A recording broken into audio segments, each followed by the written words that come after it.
My wife and I had just finished shopping for our son's 21st birthday at Northgate Mall. I went ahead to grab the truck while she stepped aside to take a call from the hospital. I didn't think twice about it. That was her life, always on call. I was almost at the vehicle when an older parking attendant approached me. "Is that your wife?" he asked quietly. I nodded. He glanced back at her, then pulled out his phone. "Sir, you might want to see this." 30 seconds later, what he showed me made my stomach drop. "Welcome to Family Revenge Stories. I'm truly grateful you're here. Before we dive deeper, tell me in the comments, where are you watching from today? I love seeing how far these stories travel. And when you reach the end rate, this story from 1 to 10, your feedback helps me craft even stronger, more powerful stories for you. Also, a brief note. This narrative includes fictional elements woven in for storytelling and reflection. Any resemblance to real names or places is purely coincidental, but the lessons about family trust and consequences are very real. Saturday afternoons in September usually meant yard work or Seahawks pregame prep. But this Saturday, September 7th, 2024, Diane had convinced me to spend the afternoon at Northgate Mall hunting for Evan's 21st birthday gift. "He's not a kid anymore," she'd said that morning over coffee. "Let's get him something grown up." We'd spent 3 hours wandering through department stores, finally settling on a Tag Heuer watch that made my wallet weep. But Evan was graduating with his engineering degree next spring, and Diane insisted he deserved something that would last. We were heading back to the truck, shopping bag swinging, when her phone rang. "Seattle Grace," she said, glancing at the screen. Her expression shifted instantly from relaxed to alert. "This is Diane Thornton." I watched her face change as she listened. Her free hand came up to rub her temple the way it always did when stressed. "How high is the fever? CT results right. Give me 20 minutes. She ended the call with an apologetic smile. "Emergency in the ICU, doctor. Prescott's out sick, and they need authorization for a transfer." "I'm so sorry, babe." "It's fine," I said, swallowing disappointment. That's the job.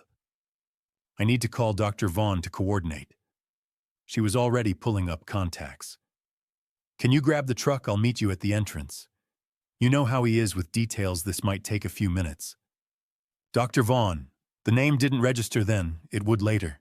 I took her bags and headed across the parking garage while she stepped aside, phone already at her ear. Our silver Silverado was parked on level 3 west corner, same general area. I always chose a habit from my military days when finding your vehicle quickly mattered. The concrete structure was packed with Saturday shoppers, fluorescent lights, casting harsh shadows across rows of SUVs. I was 30 feet from the truck when the parking attendant approached. He was older, late 50s maybe, with gray-streaked dark hair and a weathered face. His uniform hung loose on a wiry frame, but his eyes caught me. Sharp, careful, like a man about to deliver bad news and hating it. "Excuse me, sir." I stopped keys halfway out. "Yeah." He glanced past me toward where Diane stood with her back to us, still on her phone. When he looked back, something in his expression made my stomach tighten. "Is that your wife?" he asked quietly. "The woman in the blue jacket." I followed his gesture. Diane was 50 feet away, animated on her call, gesturing the way she always did when explaining something complex. Even from here, I could hear her laugh, bright and genuine, that laugh. The one I hadn't heard directed at me in months. "Yeah, that's Diane." My voice came out cautious. "Why?" His jaw tightened. He pulled out his phone, tapped the screen, then seemed to steel himself. "My name's Vincent.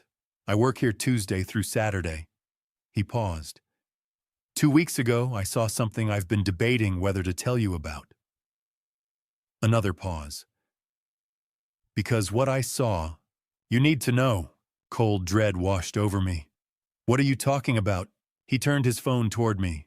The video was grainy security camera footage from a high angle, but the timestamp was crystal clear. August 24th, 2024. 3:47 p.m. This same garage, this same level. There was Diane, with a man in surgical scrubs. He stood too close, hand resting on her hip with casual familiarity. She laughed that same laugh, and then he leaned in. The kiss wasn't quick or uncertain. It was practiced, comfortable, the kind that came from repetition. 30 seconds of video, 25 years of marriage shattered. I watched it twice, forcing myself to catalog details through the shock. The man was younger, mid-40s maybe, fit, confident. And Diane's body language was relaxed, leaning into him. This wasn't their first time. This wasn't a mistake. "What I debated showing you," Vincent said quietly, giving me space. "But if it were my wife, I'd want to know. I'd want the truth before I wasted more years on a lie." My throat felt like broken glass. "Who is he?"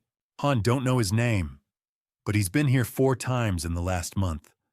Always around 3:30. Always in those dark blue surgical scrubs. Always with her." He paused. Now, after the first time, something felt off. So I started keeping records.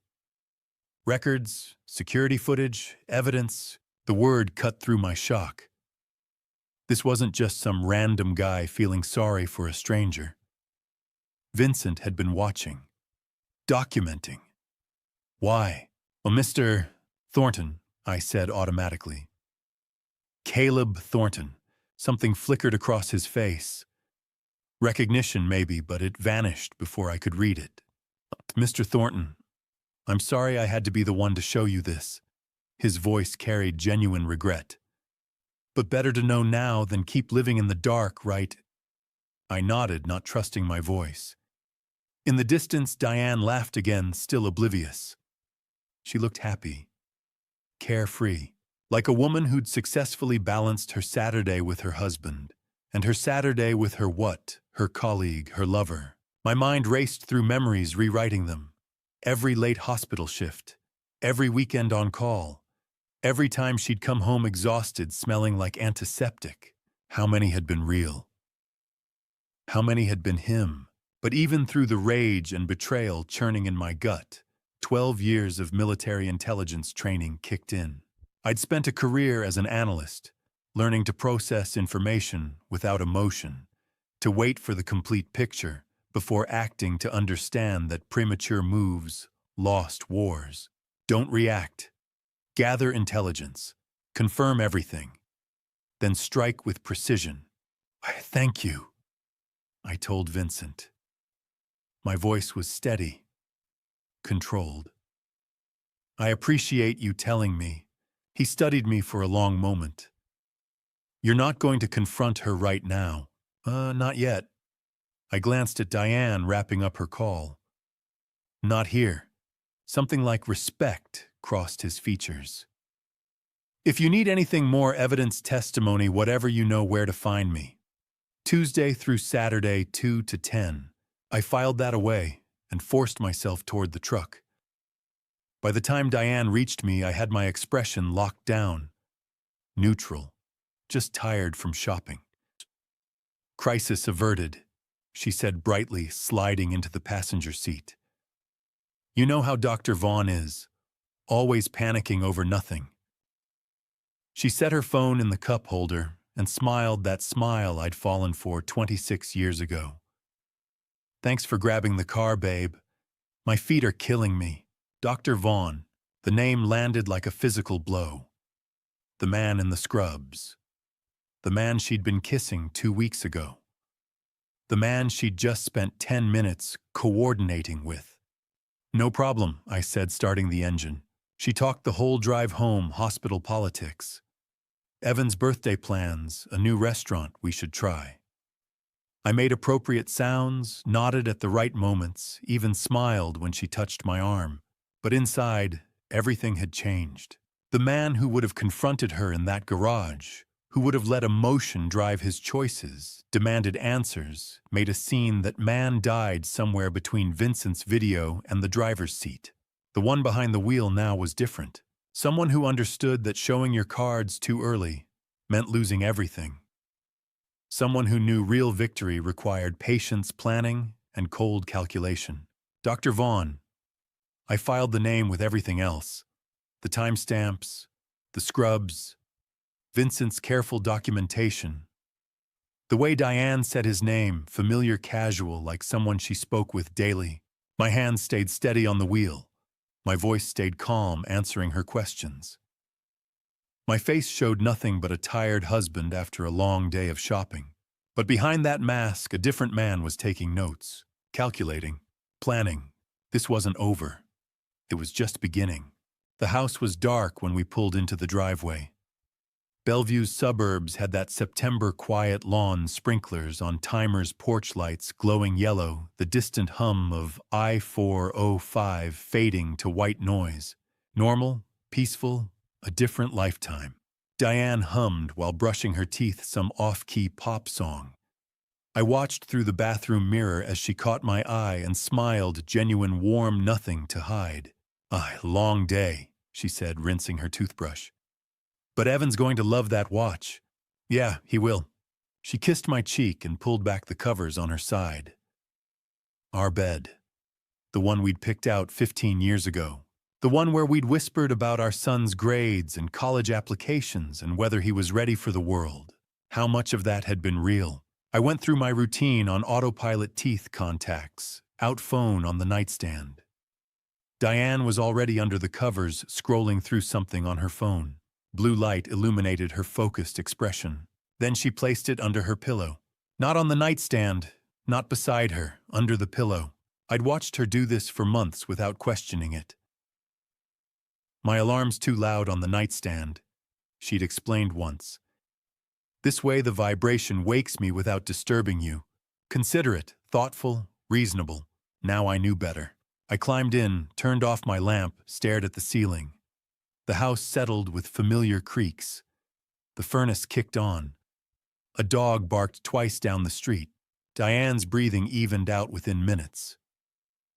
She'd always been a quick sleeper, planes, waiting rooms, the couch during Seahawks games. I used to envy that. Tonight I watched the digital clock. 11:47, 12:13, 1:28. At 2:04 a.m. her phone buzzed under the pillow. Soft, muffled. But I was so wired I heard it clearly. Diane shifted. Reached under the pillow, fingers brushing the phone. Then she smiled. Still asleep. A small, unconscious curve of her lips. Who makes you smile like that, even in your dreams? Dr. Vaughn, dark blue scrubs, confident hands, that practiced kiss. I forced myself to breathe. 4 counts in 4, hold 4 out. Box breathing from my army days. Staying calm under fire. Because this was fire. My mind cycled through the past 8 months. Vincent had said 4 times in the last month, which meant this had been going on longer. 8 months of signs I'd missed. The gym bag in her trunk that never needed fresh clothes. The new perfume she'd started wearing in June, floral, expensive, not her usual scent. Her phone always face down. Now passcode locked, notifications hidden. Work's been stressful, she'd said when I'd asked. Hospital politics, budget cuts. I'd believed her. Why wouldn't I, 25 years? A son, a mortgage, joint accounts, retirement dreams. You don't question solid ground until you're falling through it. The rage came in waves. I wanted to shake her awake, demand answers, throw that phone across the room. Make her look at me while I asked who Dr. Vaughn was and how long she'd been lying. But under the rage ran something colder. 12 years as a military intelligence analyst had taught me that emotion kills strategy. Acting on impulse gets people hurt. The person who gathers information and strikes at the right moment wins, not the person who strikes first. If I confronted her now, what did I have? One security video. A suspicious phone habit. Gut feeling. She'd deny it, explain it away. Maybe accuse me of paranoia of not trusting her, and I'd have shown my hand before knowing the full game. No, better to investigate, document, build evidence that would hold up when I needed it. I needed a private investigator, someone who could follow her, confirm Vincent's video, find more. Bank records, phone records, patterns, because if this was real, and I knew it was, I needed to protect myself. Protect Evan, protect everything I'd built. At 3:47 a.m., her phone buzzed again. This time, she didn't smile, but she reached for it, still asleep, pulling it closer like a child with a teddy bear. I closed my eyes and counted breaths. Morning crawled forward. 4:15, 5:02, 6:33. When Diane's alarm went off at 7, I'd been awake 8 hours straight. She stretched, yawned, rolled over, smiling. Morning, babe. Sleep okay. Like a rock. Downstairs, I went through motions. Started the coffee maker she'd insisted we needed 2 Christmases ago. Pulled out eggs, butter bread. Set the table while she showered. When she came down, hair damp, smelling like vanilla shampoo, she was already talking. Evan texted last night.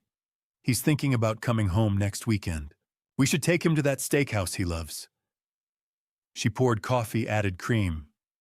Oh, and I've been looking at kitchen remodels. Those granite countertops we talked about. I think we should finally do them. She sat at the island, scrolling through Pinterest while I scrambled eggs. I nodded. Made sounds. Asked about countertop colors. Normal. Automatic. A performance I could deliver in my sleep. Because behind the breakfast routine and the coffee and the conversation about kitchen renovations, I was calculating. Vincent's offer. If you need anything, evidence, testimony, you know where to find me. First move. Find a private investigator. Get documentation. Build the case. Second move. Protect assets. Talk to a lawyer. Understand my options. Third move. Wait.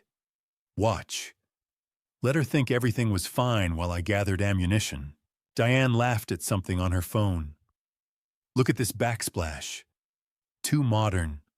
Little bit, I said, plating eggs. What about the subway tile? She smiled. You always know what I'm thinking. No, Diane. I never did. I set breakfast in front of her. Poured orange juice. Sat across from her at the table we'd refinished together 5 years ago. She talked about Evan's visit, about calling him later to confirm plans. About whether we should repaint the guest room before he came home. And I listened, responded, played my part, because this was war now. Maybe it had been war for 8 months while I'd slept through the invasion, but I was awake now, and in war, the side that strikes smarter always wins. Sunday morning sunlight filtered through the windows, catching dust in the air. The house was quiet except for the refrigerator's hum and a distant lawnmower. Once those sounds meant peace, now they meant privacy. I opened my laptop and typed Private Investigator Seattle, 247 results. I narrowed it down, Divorce Investigation, Seattle Surveillance Expert. 30 minutes later, I found Brady Merrick. His website was clean and direct. 15 years experience, former Seattle PD, domestic cases, discretion guaranteed. No flashy promises, just competence. His office was in SoDo inside a converted warehouse. Not the cliché trench coat setup. Better. I called. Merrick Investigations. My name is Caleb Thornton. I need to hire someone. Today. A pause. What's the situation? My wife is having an affair. I need to know everything. 2 o'clock. Address is on the site. Come alone. He hung up. Brady's office was on the 3rd floor, past a yoga studio and a design firm. The door was unmarked. Inside the space was spare desk cabinets, coffee maker. No family photos, no clutter. Brady looked about 40. Lean, controlled. His eyes assessed me quickly. Former cop without question. Mr. Thornton, he said, gesturing to a chair. Tell me what you know. I gave him the outline. The parking garage footage Vincent had shown me. 8 months of warning signs. The phone hidden under her pillow. 2 a.m. messages. He asked sharp questions. Her workplace schedule, joint accounts, children. When I finished, he leaned back. You're calm. Most people aren't. I was military intelligence, I said. Emotion clouds, judgment. Something shifted in his expression. What exactly do you want? Everything. Who he is. How long. Where they meet. Financial movement, hers and his. Communications, if possible. I need something that stands in court. He nodded. $150 an hour plus expenses. 2 weeks for a full profile. I'll pay double if you do it in one. He paused. 300 plus expenses. Knowledge is leverage.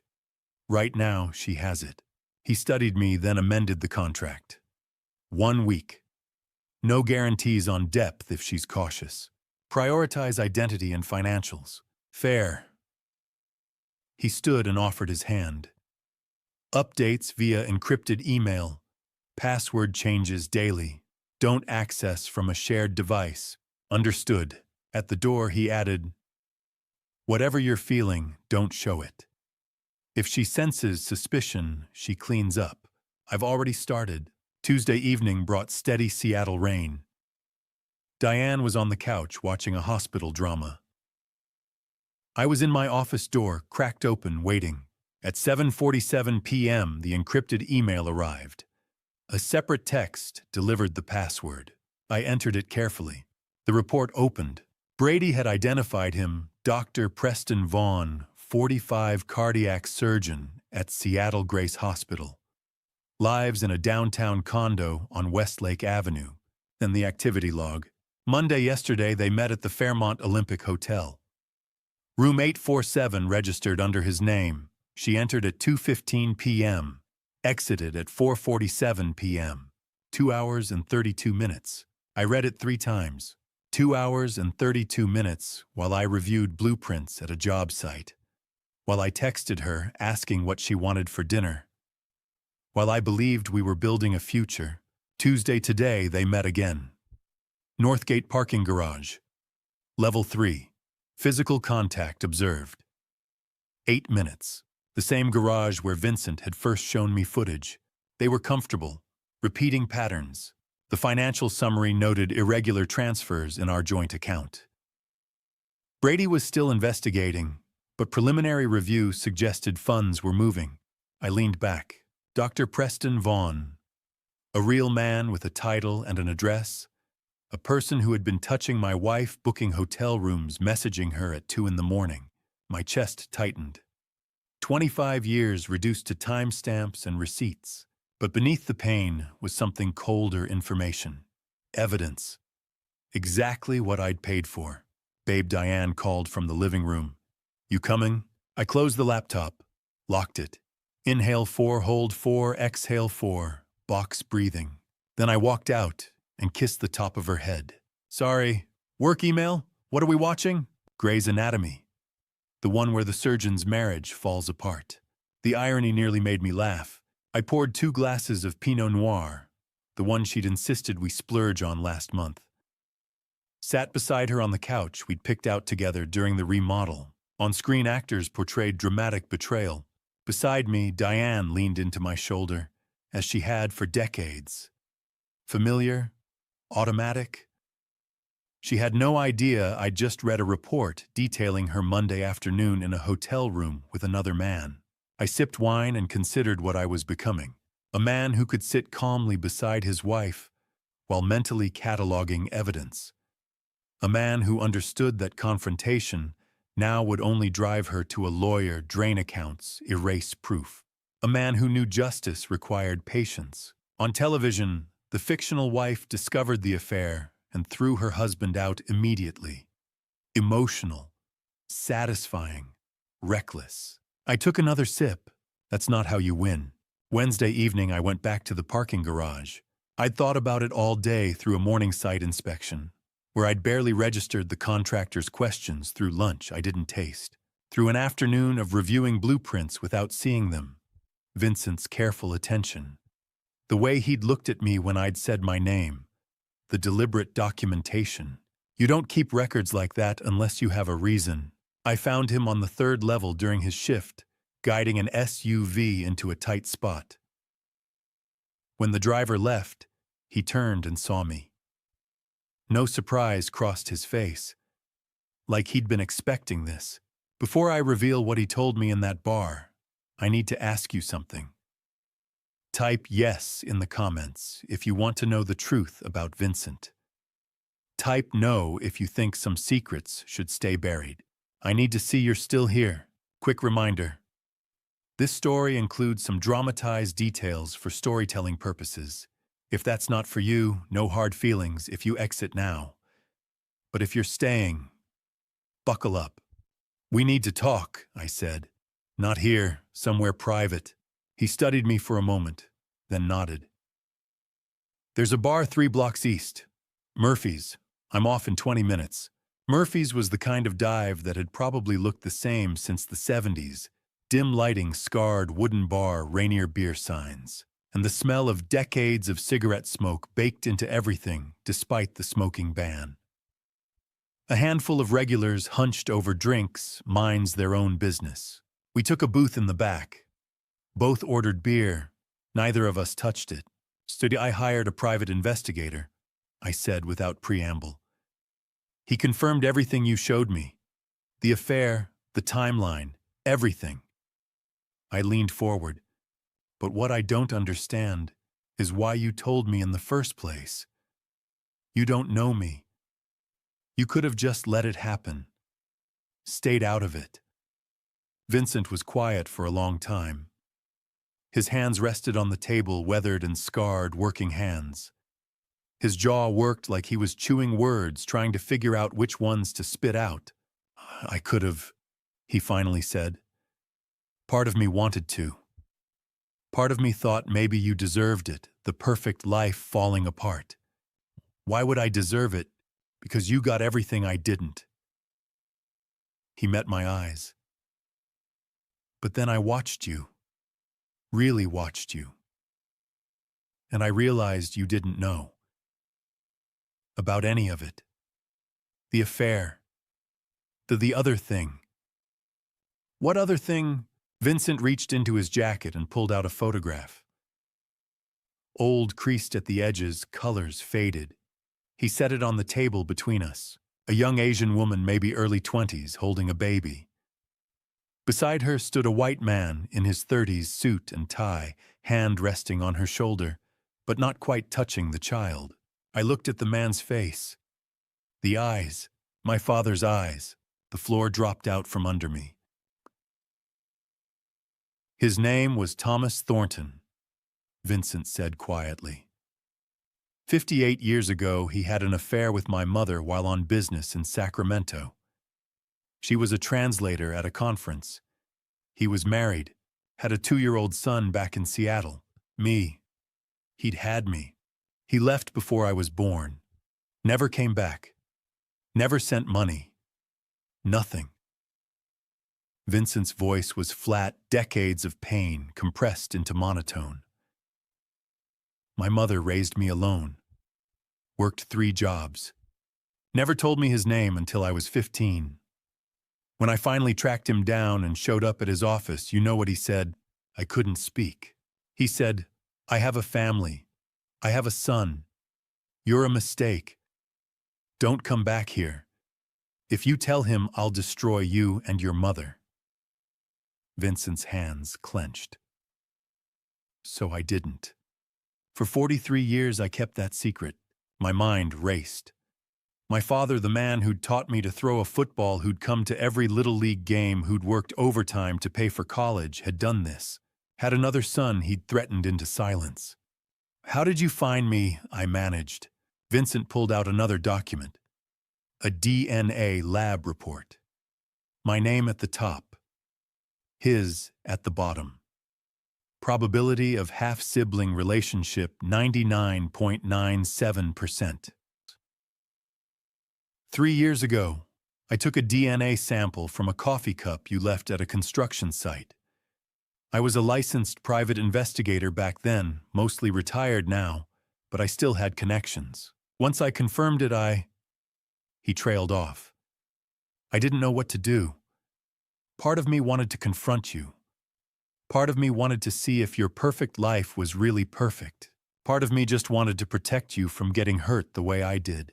So you took a job at the parking garage 6 months ago, after I'd watched you for a while, learned your routine, your wife's routine. His expression darkened. 4 months ago, I saw her with Preston. I recognized the signs, the looking over shoulders, the quick touches, the practiced way they moved together. I've done enough domestic surveillance to know what cheating looks like, and you kept watching. I kept records, photos, timestamps, because I thought if it came to it, you'd need evidence, the kind that holds up. He paused. And because I knew what it felt like to be lied to about family, I couldn't let her do that to you without you knowing. My brother.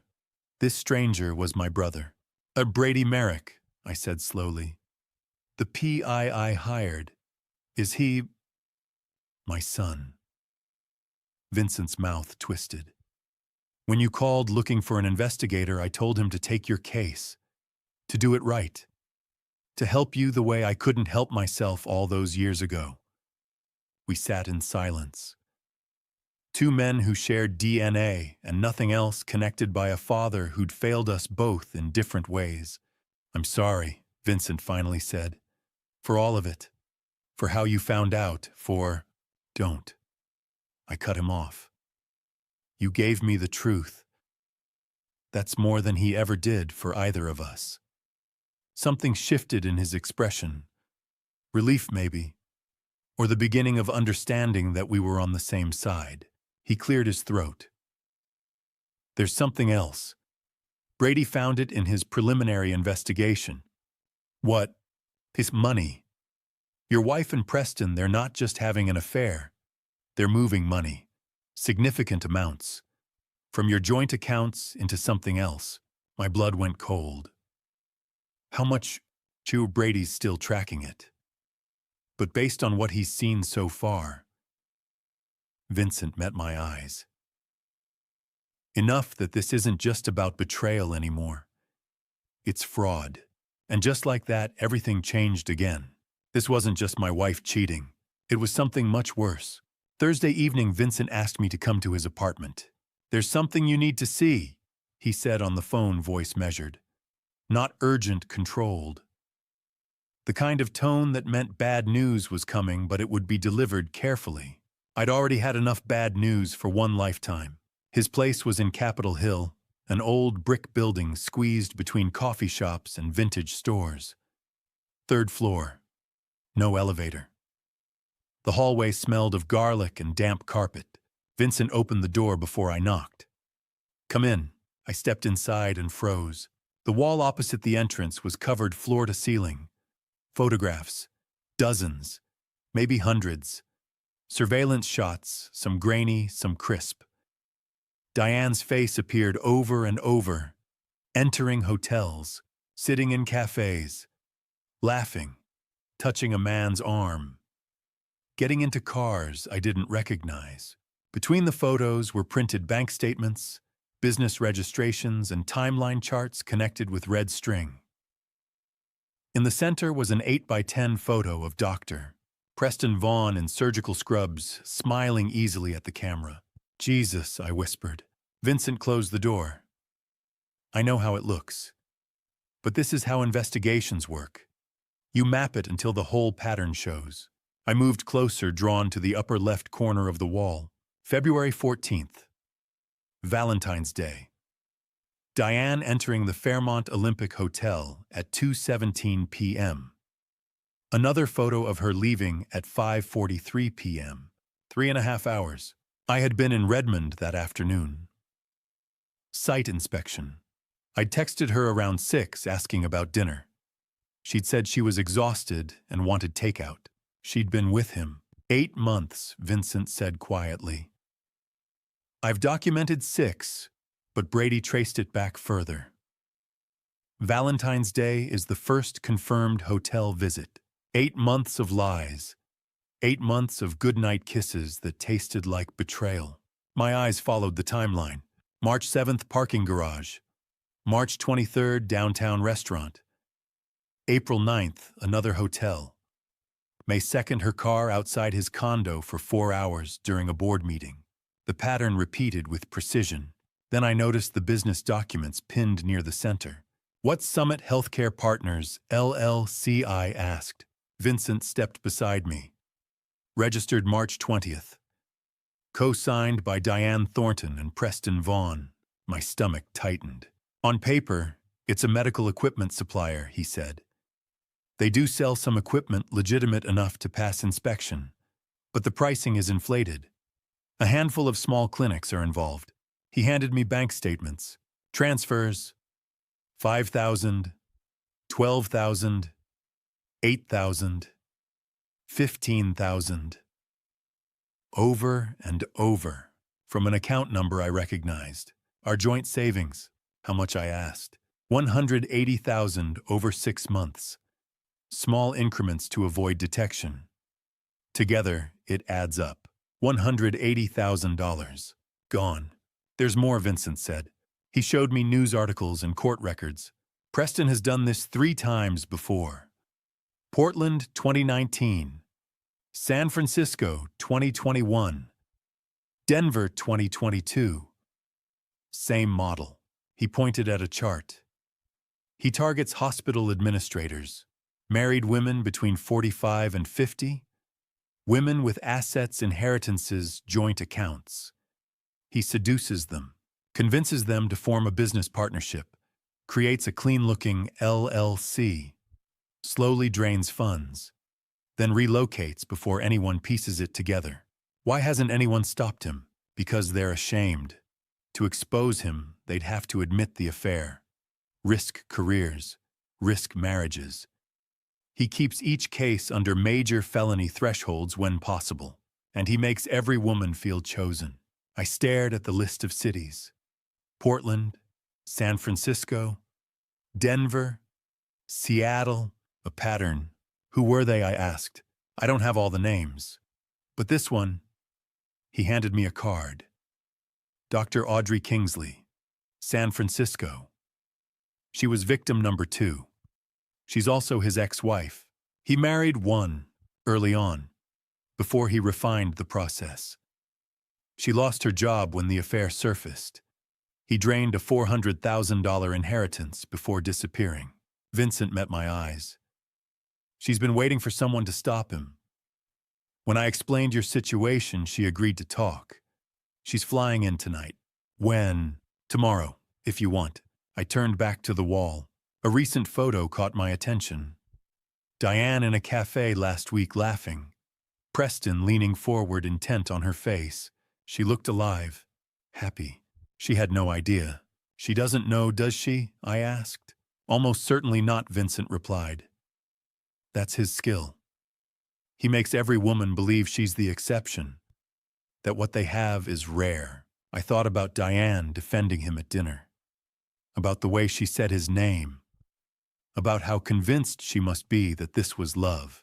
She was a victim, like Audrey Kingsley, like the others. But that didn't erase what she'd done to our marriage, or the money, or the deception. I turned to Vincent, my brother, a man I'd known for less than a week, but who now stood at the center of this unraveling. Set up the meeting with Audrey Kingsley, I said. Tomorrow. He nodded. I want to know everything. Friday morning I called my sister. Bryn, I need your help. Legal help. Silence. Bryn Whitmore didn't do silence. 25 years as a divorce attorney had trained her to fill every pause with strategy. But this time she was quiet for 3 long seconds. Come to my office, she said at last. Now. Her office sat on the 10th floor of a downtown high-rise overlooking Elliott Bay. Corner suite, expensive furniture, diplomas and bar certifications framed along one wall. The kind of office you earn after decades of winning custody wars and dismantling joint assets. She closed the door behind me. Bryn was 4 years older, sharp-featured gray threading through her dark hair, gray she'd stopped dyeing years ago. Gray makes opposing counsel underestimate me, she used to say. Sit, she said now. Talk. So I did. I told her everything. The parking garage footage.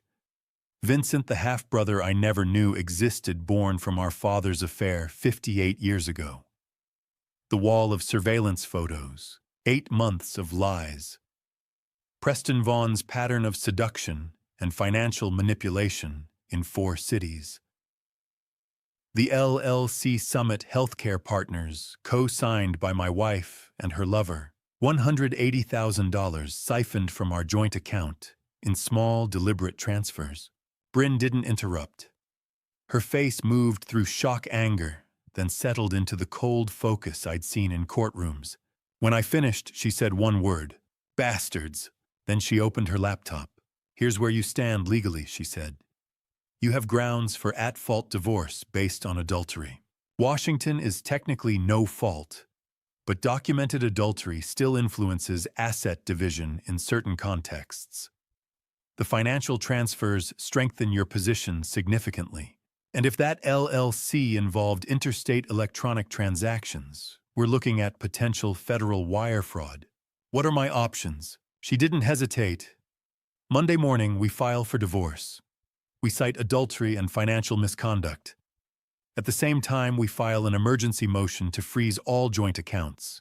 That prevents her from moving or hiding additional funds. She paused, studying me. What do you want, Caleb? Not the legal answer, the real one. I'd already decided. I want the house. I want every dollar back. And I want her to understand exactly what she destroyed. Bryn's gaze sharpened. You're not asking for fairness. I'm asking for precision. She smiled slightly. Good. She pulled out a legal pad. Step 1, documentation.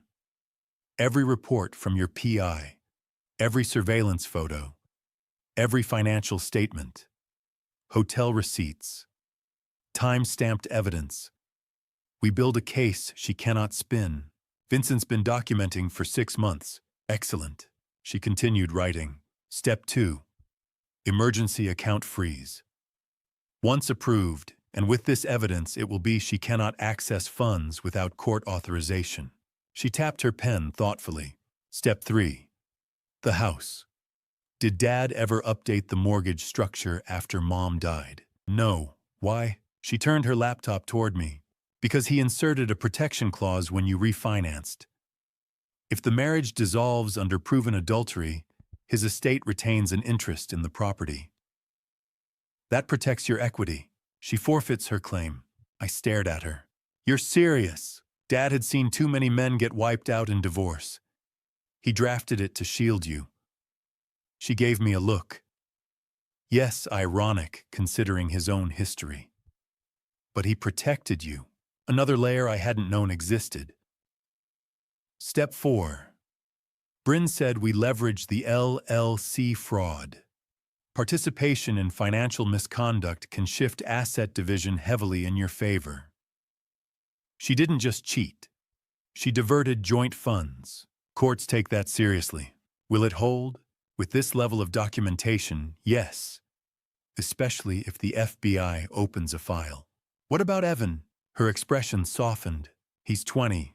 No custody issues. You tell him when you're ready. Legally, he's separate.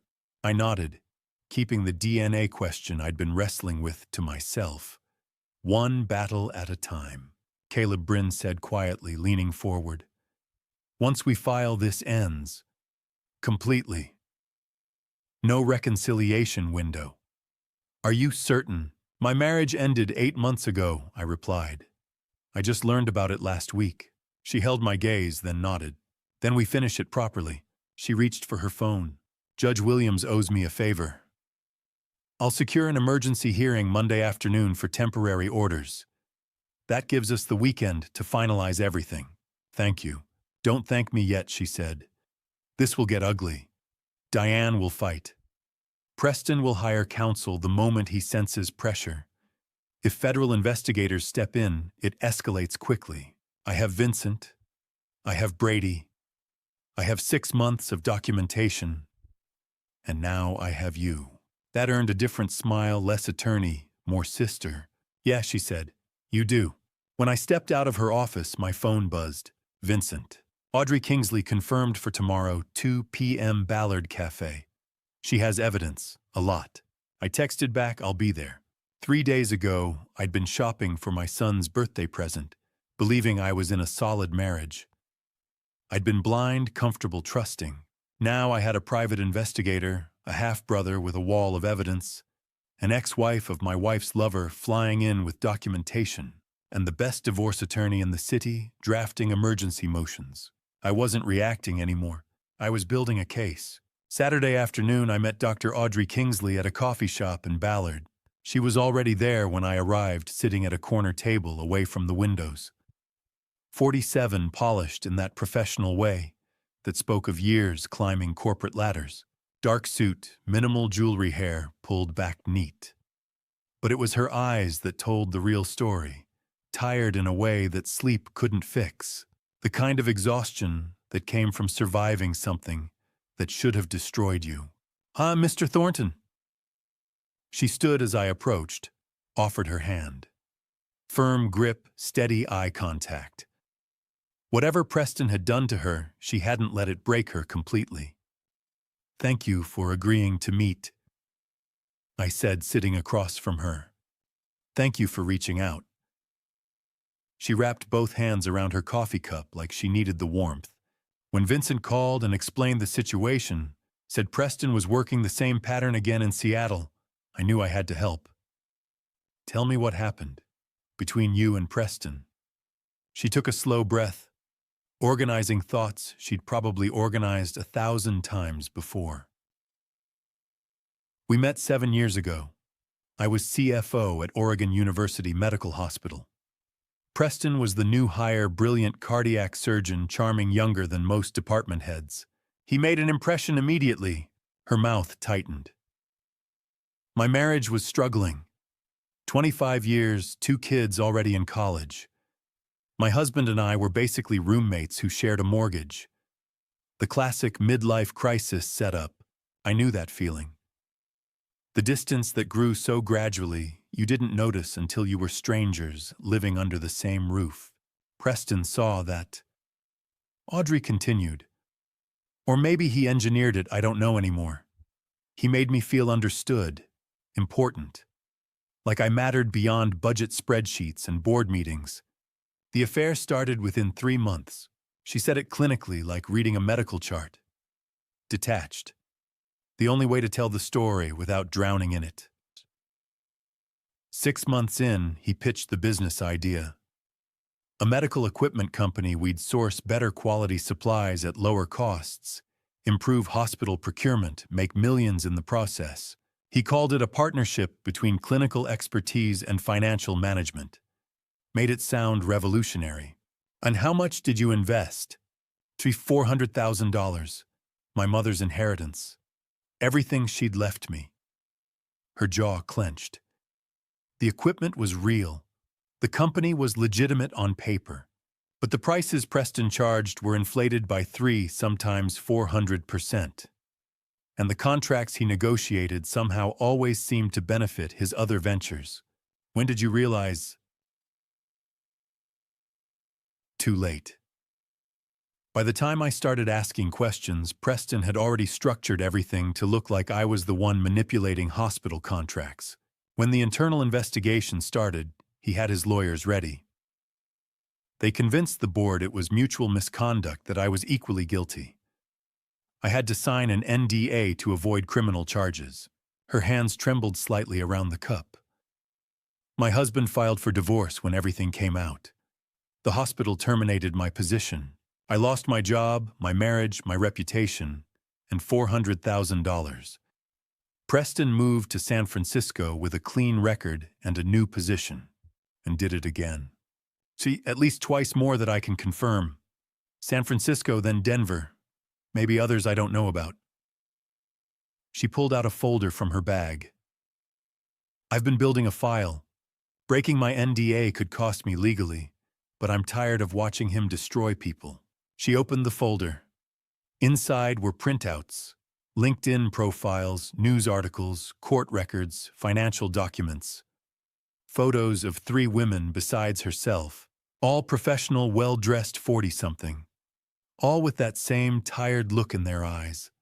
San Francisco, hospital administrator. Divorced, lost approximately $300,000. Denver, another hospital administrator.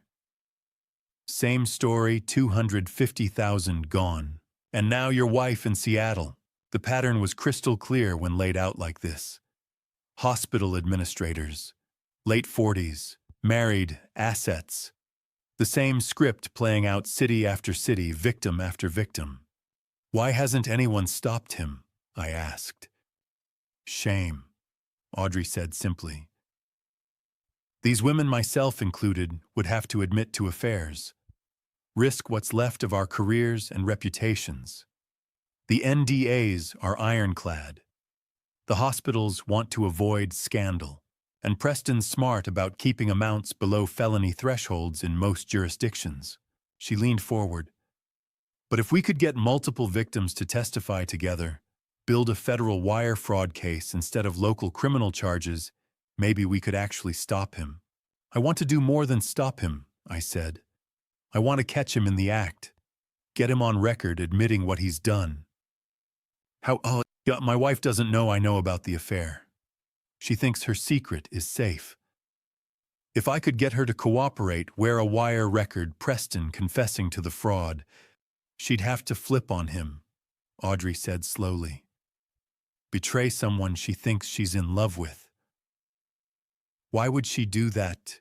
Because I'll give her a choice. Help us take Preston down or go down as his accomplice. She's signed documents, co-signed the LLC, participated in fund transfers. Legally, she's as guilty as he is. Audrey studied me with those tired, sharp eyes. You're not doing this just to save your marriage. My marriage ended 8 months ago. I'm doing this because he needs to be stopped. Because you deserve justice. Because those other women deserve to know they weren't alone. And because my wife deserves to understand exactly what kind of man she's been protecting. Audrey was quiet for a long moment. Then she slid the folder across the table. I'll testify, she said. I'll break my NDA. I'll contact the other victims and see if they'll come forward. I don't care about the legal consequences anymore. I just want Preston Vaughn facing real justice for once in his life. I looked at the folder. 4 women's faces staring up at me from the documents. 4 lives dismantled by the same man who was currently dismantling mine. He will, I said. We'll make sure of it. Because this wasn't just about my marriage anymore. This wasn't about hurt feelings or betrayed trust or 25 years wasted. This was about stopping a predator. And we finally had an army strong enough to do it. The Seattle Grace Hospital annual fundraising gala was the kind of night where the city's medical elite gathered beneath crystal chandeliers to applaud their own brilliance. Diane had been excited for weeks. I had been preparing for 3 days. She bought a red silk dress that cost more than my weekly paycheck. Scheduled a hair appointment. Talked endlessly about board members, wealthy donors, and department heads angling for promotion. That morning I rented a tuxedo. The clerk asked if it was for a wedding. Something like that, I told him. Now we stood in the Fairmont Olympics Grand Ballroom, the same hotel where she'd spent Monday afternoons in room 847 with Preston Vaughn, and I watched her perform. She glided between hospital administrators, laughing lightly, kissing cheeks, embodying the devoted executive's wife. She was still the woman who had caught my eye 25 years ago, still beautiful, still magnetic, still capable of lighting up a room. I just hadn't realized that glow included 8 months of betrayal with a cardiac surgeon. Vincent was outside in a valet uniform arranged through an old private investigator contact. Bryn stood near the bar in black, poised and watchful, playing my supportive sister while serving as legal witness. Under my rented tuxedo shirt pressed flat against my chest, a recording device captured everything. Washington was a one-party consent state. Every word spoken tonight would be documented. "There's Dr. Von," Diane said, touching my arm. Her eyes had already found him across the room. They always did. "I should introduce you. He's been incredibly helpful with board politics. Lead the way." She laced her fingers through mine, her wedding ring flashing beneath the chandeliers, and guided me through the crowd. Preston stood at the bar among surgeons in tailored suits, radiating the confidence of men who held beating hearts in their hands. He was tall, fit, composed, the kind of doctor patients trusted instantly. His gaze found Diane before we reached him. I saw it recognition heat, then the swift shift to professional neutrality. He was practiced. "Comfortable," Dr. Von, Diane said warmly. "This is my husband, Caleb Thornton." He extended his hand. "Mr. Thornton, a pleasure." His grip was firm. His eyes assessed me in seconds, construction worker mid-50s, not part of this world. I watched him dismiss me as harmless. "Diane speaks highly of you," I said evenly. "She's invaluable to the hospital." He replied, smiling at her in a way that suggested something private. "I'm sure." I let silence linger. "She's told me so much about you these past few months. I feel like I already know you." A flicker crossed his face. "Your work," I continued casually. "Your investment advice. Your ventures. Summit Healthcare Partners. Diane mentioned your co-founders." The color drained from him. Diane's grip tightened. "Caleb. I've been studying how that company operates," I said, lowering my voice slightly. "Pricing structures, vendor contracts, transfer patterns. Construction teaches you to respect documentation." "I don't know what you're implying," Preston said. "I know everything," I replied quietly. "Every meeting, every transfer, every hotel room. Fairmont Olympic. Room 847. Monday afternoons, 2.5 hours on average. Summit Healthcare Partners, registered March 20th. Co-signed by you and my wife. $180,000 transferred from our joint accounts in 6 months." Diane made a small, strangled sound. Preston's charm dissolved. His eyes hardened. "You don't know what you're dealing with." "Try me." He leaned closer, voice sharp. "I have friends, board members, city council. I'm a respected cardiac surgeon. You're a construction worker." His lip curled faintly. "Who do you think they'll believe?" I smiled. Because he had just handed me exactly what I needed, recorded, preserved. "Let's find out," I said. Then I raised my voice just enough for nearby guests to glance over. "Very nice meeting you, Dr. Vaughn. Enjoy the evening." I turned and walked away without looking back, leaving them frozen beneath crystal light and polished marble. Behind me, panic spread in subtle ripples. Vincent stood near the entrance, arms crossed, watchful. He caught my eye and gave a single nod. Phase 1 was complete. I stepped outside into the cool night air, the ballroom's music muffled behind heavy doors. My pulse finally began to slow. Everything had unfolded exactly as planned. Diane followed minutes later, her heels striking the pavement sharply. "What have you done?" she demanded, voice trembling. "Nothing," I said calmly. "Yet." The car waited at the curb. Vincent opened the door for her with professional neutrality, as though he were just another valet, not a witness to a collapsing marriage. Inside, the silence was suffocating. "You're embarrassing yourself," she hissed. "You have no idea how powerful Preston is." "I'm aware," I replied. She stared at me, searching for uncertainty. She found none. "Caleb," she said, softer now. "We can talk about this at home." "We are talking." Her mask slipped just slightly. Fear crept into her eyes. What she didn't know was that the device under my shirt was still recording. Every accusation, every threat, every admission. The legal battle ahead would not rely on rumors or whispered suspicions. It would rest on evidence, financial records, corporate filings, transaction logs, and now recorded words spoken in anger. She thought tonight had been about humiliation. It hadn't. It had been about leverage. Vincent handed me the car keys at the valet stand. His eyes asked a silent question. "You okay?" I gave him a single nod. "It's done."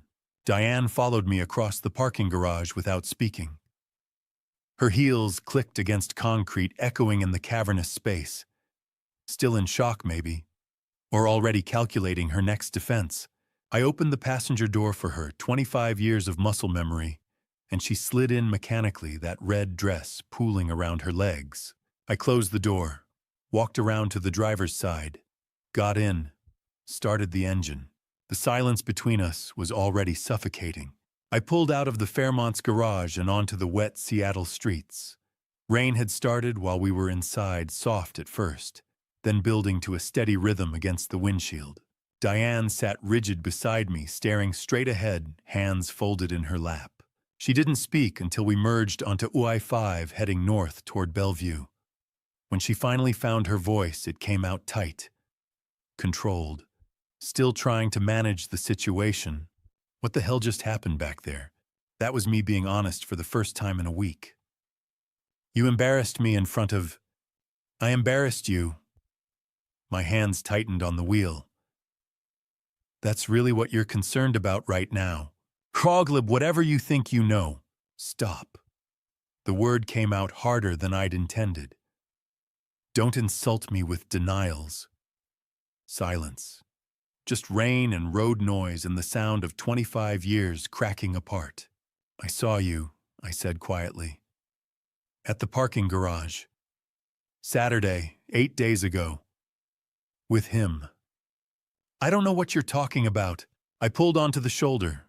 Right there on I-5, rain-pouring traffic rushing past. Put the car in park. Turned to face her directly. "Diane, I have video. 8 months of surveillance. Hotel check-ins. Financial records. LLC documents with your signature. I have everything." The color drained from her face.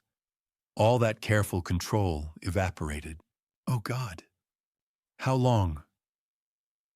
My voice stayed level, clinical. "Before you insult me with explanations, just tell me. How long have you been sleeping with him?" She stared at her hands. Her wedding ring caught light from passing headlights. 8 months, she whispered. "Since February." "Valentine's Day. How romantic." "Caleb, please." "And the money." "The $180,000 you stole." He said it was an investment. I pulled Audrey's folder from inside my jacket. Dropped it in her lap. "He's a professional con artist. Open it." Her hands trembled as she opened the folder. I watched her face as she read. Watched the horror settle in. Photos of 3 other women. Portland, San Francisco, Denver. All hospital administrators. All married. All mid-40s. Same pattern. Same promises. Same lies. "No, this can't be. Preston wouldn't." I showed her my phone. Screenshots Brady had recovered from cloud backups. Preston's messages to previous victims. "You're the only one who understands me. We can have a real future together. Just trust me with this investment." Word for word identical to messages he'd sent her. She scrolled through them, hands shaking. I watched the fantasy shatter. Watched her realize she'd never been special. Just another mark in a pattern going back years. He doesn't love me. Hollow. Broken. No. He never did. No. I destroyed everything for... Her voice cracked. "Oh God. Oh God, what have I done?" She started crying. Deep, wrenching sobs. I felt nothing. "I want you out of the house by tomorrow." "Well, I filed for separation. Bryn's my attorney. Monday the court freezes our accounts. Divorce papers come next week." "You can't just..." I can. You committed adultery, financial fraud, theft, 8 months of lies. I paused. Maybe longer. She went very still. What do you mean? Evan. I kept my eyes on the road as I pulled back into traffic.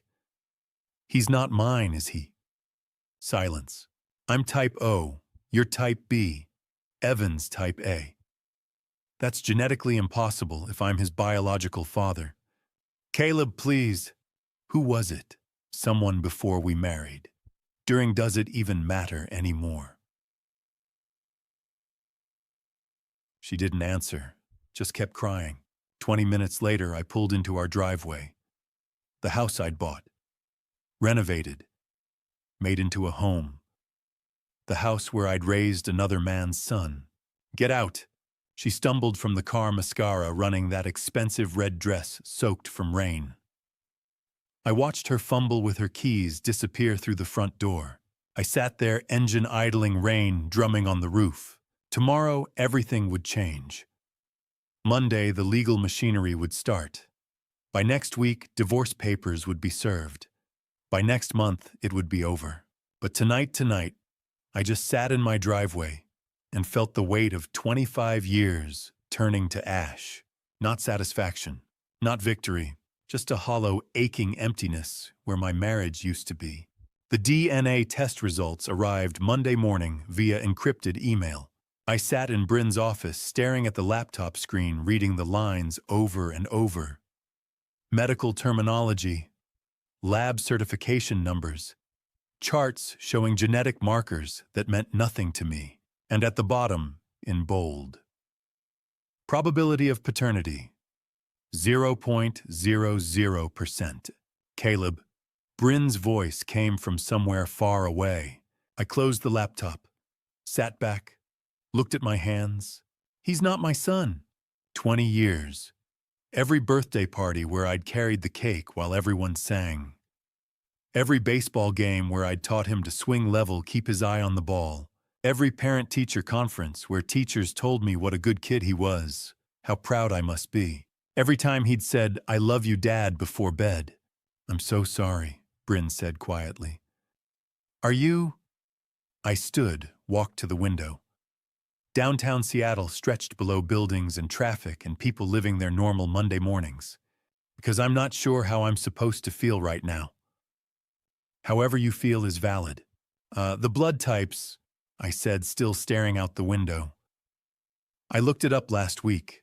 Type O and type B can't produce type A. It's genetically impossible. I turned to face her. 20 years of diapers and homework and parent-teacher conferences. 20 years teaching him to ride a bike, drive a car, be a good man. And none of it was real. Stop. Bryn's voice was sharp. She stood, came around her desk. Don't do that. Don't let Diane's lie poison what you built with that boy. It was built on your choice to love him, to show up, to be there. She pointed at the closed laptop. That test tells you about biology. It doesn't tell you about fatherhood. You've been his father in every way that matters. But he's not. He's your son, Caleb. You raised him. Biology doesn't determine that. Love does. Time does. Presence does. Her eyes were fierce. That number on the screen, that's not 0. What you've given him for 20 years, that's everything. I sank back into the chair. Felt something in my chest crack open. How do I tell him? My voice came out rough. That his whole life is built on his mother's lie. Bryn sat on the edge of her desk. Does he need to know right now? He deserves the truth. He's 20, away at college. Senior year, the most critical time for his development, his career plans, his sense of identity. She paused. Telling him now would destroy him. So I just lie by omission, Haikyung. No, you wait. Until after graduation. Until he's stable, employed, ready to process something this devastating. Until you're ready to have that conversation. I thought about Evan. engineering senior, job interviews coming up, his whole future ahead of him. We wait, I said finally, and we protect that choice. Bryn pulled up a document on her computer. Non-disclosure clause in the divorce settlement. Diane is prohibited from telling Evan about the paternity. If she violates it, she faces financial penalties and contempt charges. That feels wrong, like I'm covering up the truth. You're not covering it up. You're controlling when and how Evan learns something that will fundamentally reshape his understanding of himself. Bryn turned the screen toward me. You can tell him later, when he's ready, when you're ready. But Diane doesn't get to weaponize that truth in anger or spite. You decide, not her. I stared at the clause, read it 3 times. On my terms, I said, not hers. Exactly. Bryn opened another folder. Let's talk asset division. She walked me through it. Clinical, professional, 25 years reduced to spreadsheets. The house $800,000 in equity would go to me. Dad's infidelity clause. The irony wasn't lost on me. My father, who'd had his own affair that produced Vincent, had still thought to protect me from the same fate. Retirement accounts $1.4 million total. I'd keep $1.2 million. Diane would keep only her own 401k, about $200,000. She'd forfeited the joint savings through fraud and theft. My construction business, $500,000 in value, stayed entirely mine. Built before and during the marriage, but she'd forfeited any claim through adultery. No alimony. At-fault divorce plus financial fraud meant she walked away with almost nothing. Ma, the emergency hearing is at 2, Bryn said. Judge Williams will freeze the joint accounts today. Diane won't be able to touch another dollar without court permission. And the divorce papers, served by end of week. She paused. This is really happening, Caleb. Once we file, once these accounts freeze, there's no going back. Are you ready? I thought about Evan away at college, unaware that his family was imploding. Unaware that his mother had lied about his paternity for 20 years. Unaware that I was fighting to protect him from truths he wasn't ready to handle. I thought about Diane, who'd stolen 20 years of truth from both of us. Who'd built our family on lies I was still uncovering. I thought about Preston Vaughn, who'd destroyed multiple lives for money and ego, and would have walked away clean if I hadn't stopped him. I'm ready, I said. Let's end this. Bryn slid the papers across her desk.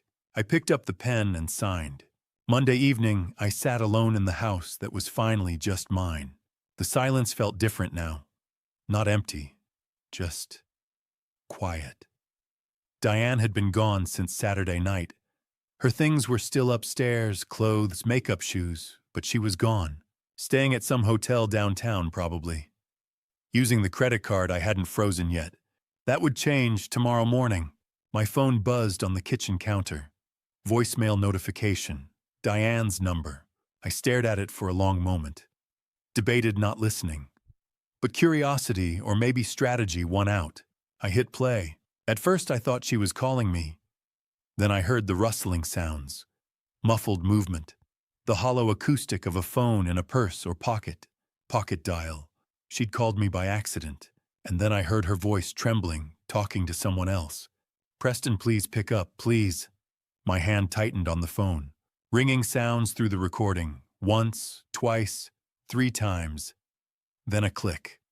What? Preston's voice came through cold. Flat. Nothing like the charming surgeon who'd smiled at me at the gala. Oh, thank God. Diane's voice was thick with tears. Caleb, he knows everything. About us, about the money, everything. He froze the accounts, filed for divorce. I told you not to call me. Preston, what do we do? I don't know what to... We. His voice turned sharp. There is no we anymore, Diane. Silence. Then Diane's voice, smaller, broken. What do you mean? I mean, you were careless. You let yourself get caught. I can't be associated with any of this. But you said we'd start over together. California. The practice we'd build.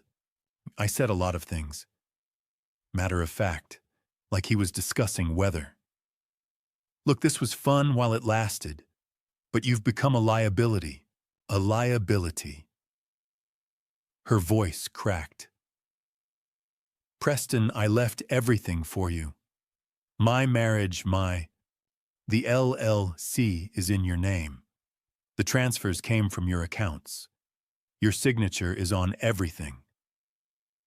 Each word was a door slamming shut. Good luck explaining that to your lawyer. You can't just, Preston, please. Watch me. Click. The line went dead. For several seconds, there was nothing but the sound of Diane breathing. Then she started sobbing. Deep, wrenching sounds that might have moved me 2 weeks ago. Now I just listened clinically. Evidence. Every word was evidence. Oh, God, she whispered to herself through the tears.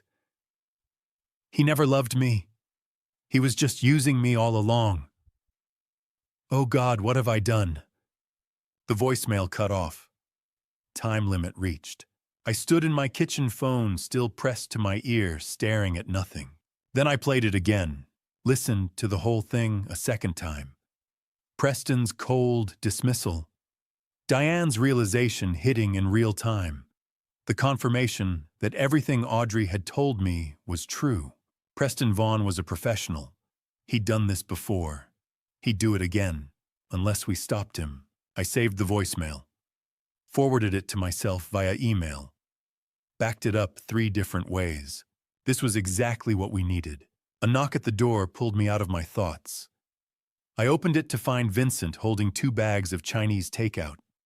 Figured you hadn't eaten, he said, walking past me into the kitchen like he'd been doing it for years instead of weeks. I've been eating. Coffee and rage don't count as a meal. He started unpacking containers. Kung Pao chicken, fried rice, egg rolls. Despite everything, I almost smiled. Since when are you my nutritionist? Since I'm your brother and somebody needs to make sure you don't self-destruct. He grabbed plates from the cabinet, somehow already knew where they were. You look like hell, by the way. Thanks. What are brothers for? We sat at the kitchen table. Vincent handed me a fork. Something happened, he said. Not a question. I pulled out my phone. Diane pocket-dialed me about an hour ago. Left a voicemail. I hit play. Vincent's face went darker with every word. By the time Preston said, "Watch me," and hung up, his jaw was clenched tight. That son of a bitch, he said quietly. Stop. Preston just gift-wrapped us a confession and made Diane desperate. Vincent looked up at me. Desperate people cooperate. That's what I'm counting on. I took a bite of chicken.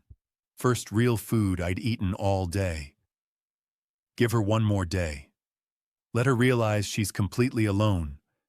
Preston's gone. I'm gone. The money's about to be gone. Then we approach her about the wire. You think she'll do it? What choice does she have? I picked up my phone, played the voicemail one more time. Diane's voice. He never loved me. He was just using me. She's finally seeing what we've known all along. Preston Vaughn is a predator, and she was just another mark. Think she'll throw him under the bus? She already has. We just need to make it official. Vincent nodded slowly, picked up his beer. You know what's weird? What? I don't even hate her anymore. I said it before I'd really thought about it. I just feel done. Vincent studied me for a moment, then nodded. That's maturity or exhaustion. Sometimes they're the same thing. My phone buzzed. Text from Bryn. Emergency hearing approved. Accounts frozen as of 8 a.m. tomorrow. She's cut off. I showed Vincent. He raised his beer. To consequences. I picked up mine. To consequences. We clinked bottles. And for the first time in 2 weeks, since that Saturday afternoon in the parking garage when my world had imploded. I almost smiled. Tomorrow we'd approach Diane about cooperation. But tonight, sitting in my kitchen with the brother I never knew I needed eating Chinese food and planning strategic strikes, I felt something shift. Control. It was finally coming back. 2 weeks passed since Preston abandoned her. 2 weeks we let Diane stew in that hotel room, isolated and desperate. Preston's silence confirmed what the voicemail had already proven: he'd discarded her the moment she became a liability. The accounts had been frozen since September 24th. She was living on a credit card that would max out soon, eating room service and searching job sites that wouldn't hire someone whose professional reputation was about to implode. Bryn had been monitoring the situation. "She's desperate enough now," she'd said Tuesday evening. "Time to move." Wednesday morning, the three of us, me, Bryn, and Vincent, arrived at the Courtyard Marriott near Seattle Grace Hospital. Room 314. I knocked. The woman who opened the door was barely recognizable. No makeup. Sweatpants and an oversized t-shirt. Hair pulled into a messy bun. Eyes swollen and red from crying. This was the same woman who'd worn that red silk dress to the gala 2 weeks ago, radiant and confident, and completely unaware her world was collapsing. "Caleb," her voice cracked. "I didn't think you'd—" "This isn't a request," I said. She stepped back, letting us in. The hotel room told its own story. Unmade bed. Room service trays stacked on the desk. Laptop open to LinkedIn, and indeed evidence of a desperate job search that wasn't going anywhere. The clinical smell of industrial cleaning products mixed with stale coffee. Bryn walked in first, professional and cold. "I'm Bryn Whitmore, Caleb's sister and attorney. We're here to discuss your options." Diane looked between us, confusion mixing with fear. "My options? You're facing federal wire fraud charges." Bryn's voice was crisp, clinical. "The $180,000 you transferred to Summit Healthcare Partners constitutes federal bank fraud. That's a federal crime. 5 to 10 years in prison if convicted." Diane's legs seemed to give out. She sank onto the unmade bed. "I didn't know." "Ignorance isn't a defense. You signed the documents. You executed the transfers. You're an accomplice." Bryn pulled out a folder. "Preston Vaughn has said the same things to 3 other women. Take a look." She handed over Audrey's folder. Diane opened it with shaking hands. I watched her face drain of color as she read. Portland, San Francisco, Denver. 3 women before her. Same pattern. Same lies. Same promises. "Oh, God," she whispered. The FBI is building a case against him," Bryn continued. "They need someone who was involved, someone who can testify." Diane looked up slowly. "You want me to testify against Preston?" "Yeah, we want you to wear a wire," Bryn said. "Get him to admit the fraud on tape, then testify when the case goes to trial. He'll destroy me." I spoke for the first time since entering. "He already destroyed you." My voice was calm, factual. Not cruel, but not kind either. "You lost your husband. You're about to lose your home. Your reputation is gone. Preston doesn't care about you. He hasn't called back because you're no longer useful to him." Diane flinched like I'd slapped her.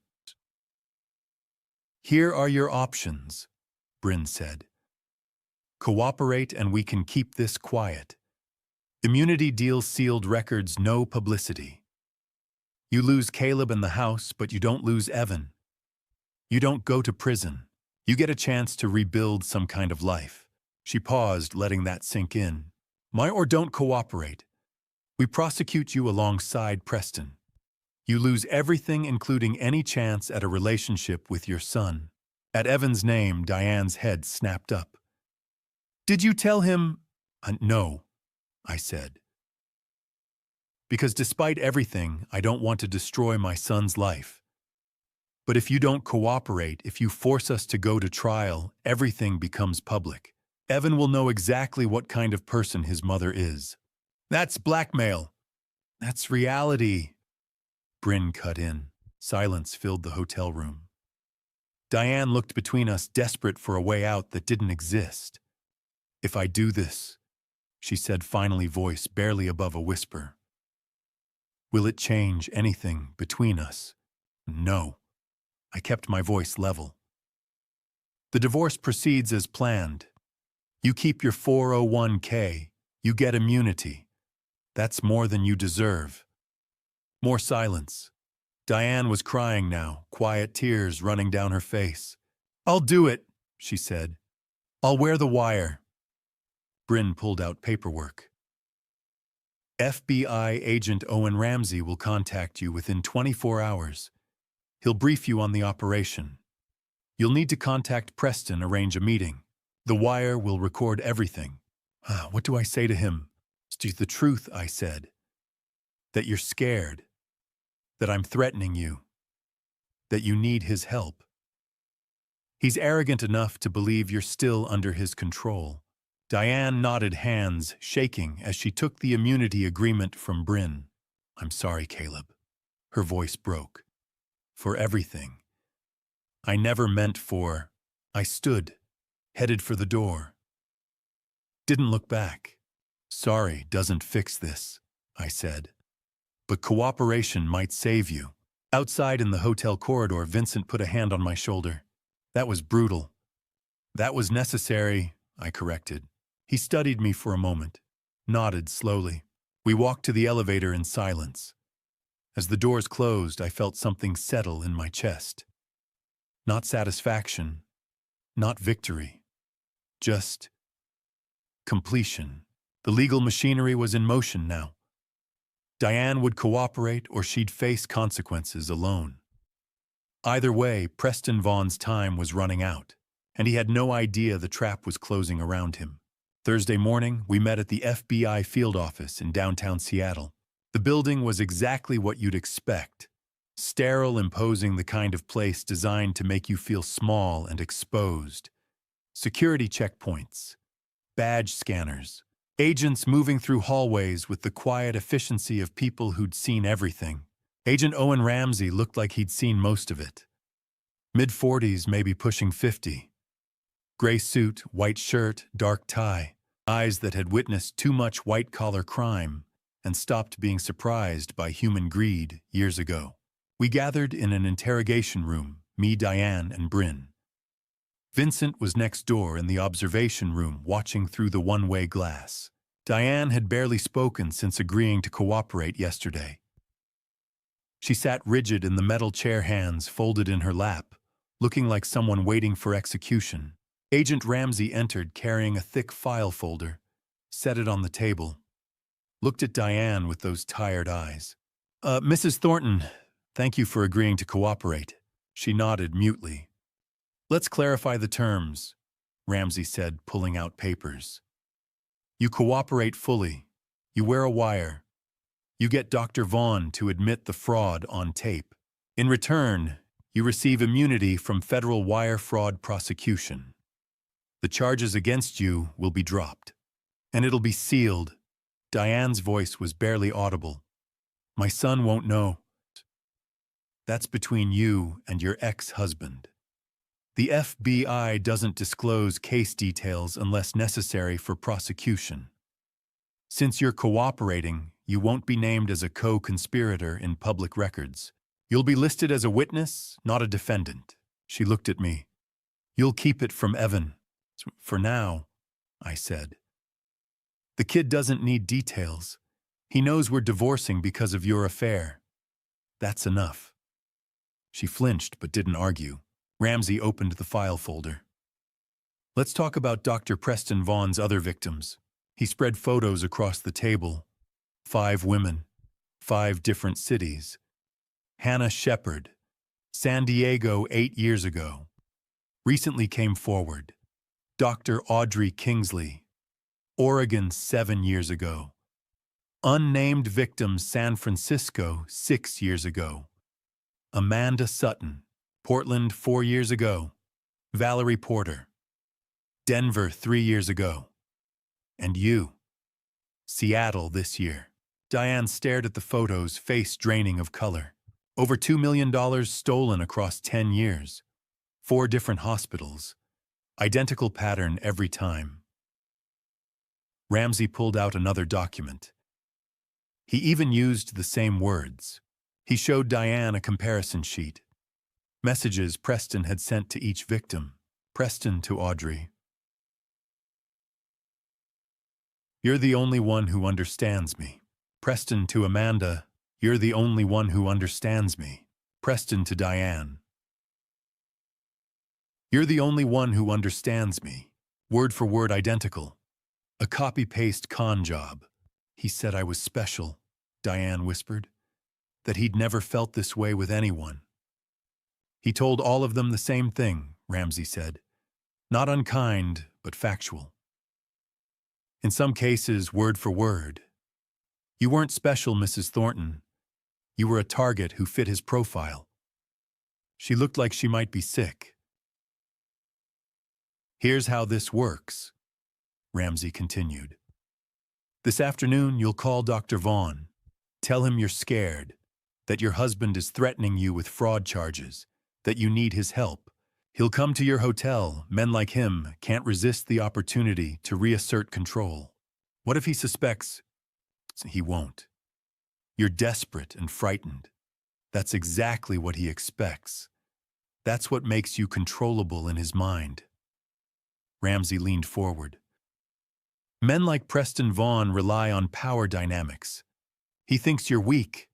That's his weakness, underestimating people. He pulled a small device from his briefcase. This is a wire. We'll attach it between your ribs under your shirt. Invisible. You'll meet Preston in your hotel room. FBI agents will be in the adjacent room monitoring everything. Your job is simple. Get him talking about the LLC, the money, his pattern. He'll incriminate himself if he thinks you're still on his side. Diane's hands were shaking. What do I say? The truth. That you're terrified. That you don't know what to do. Ask him for advice. He'll give it, and in doing so, he'll admit to everything. Ramsey slid a phone across the table. Clean phone, untraceable. Call him now. Arrange the meeting. Diane picked it up with trembling fingers. Looked at me one more time. I nodded. She dialed, hit speaker. 4 rings, then Preston's voice irritated. I told you not to call me. Preston, please. Diane's voice broke perfectly. Genuine fear mixed with performance. I need help. Caleb's threatening me with fraud charges. The FBI. I don't know what to do anymore. I'm so scared. Silence. I could almost hear him calculating on the other end. Where are you? Hotel near the hospital. Preston, I don't know how to send me the address. I'll come by this afternoon. A pause. But Diane, this is the last time. You need to get your situation under control. I will. I promise. Just please help me figure out what to do. 3 p.m. Don't call me again until then. Click. Diane set the phone down, hands still shaking. He's coming. Good. Ramsey stood. Let's get you wired. After the briefing outside in the FBI parking garage, Bryn pulled me aside. You know this might not work, she said quietly.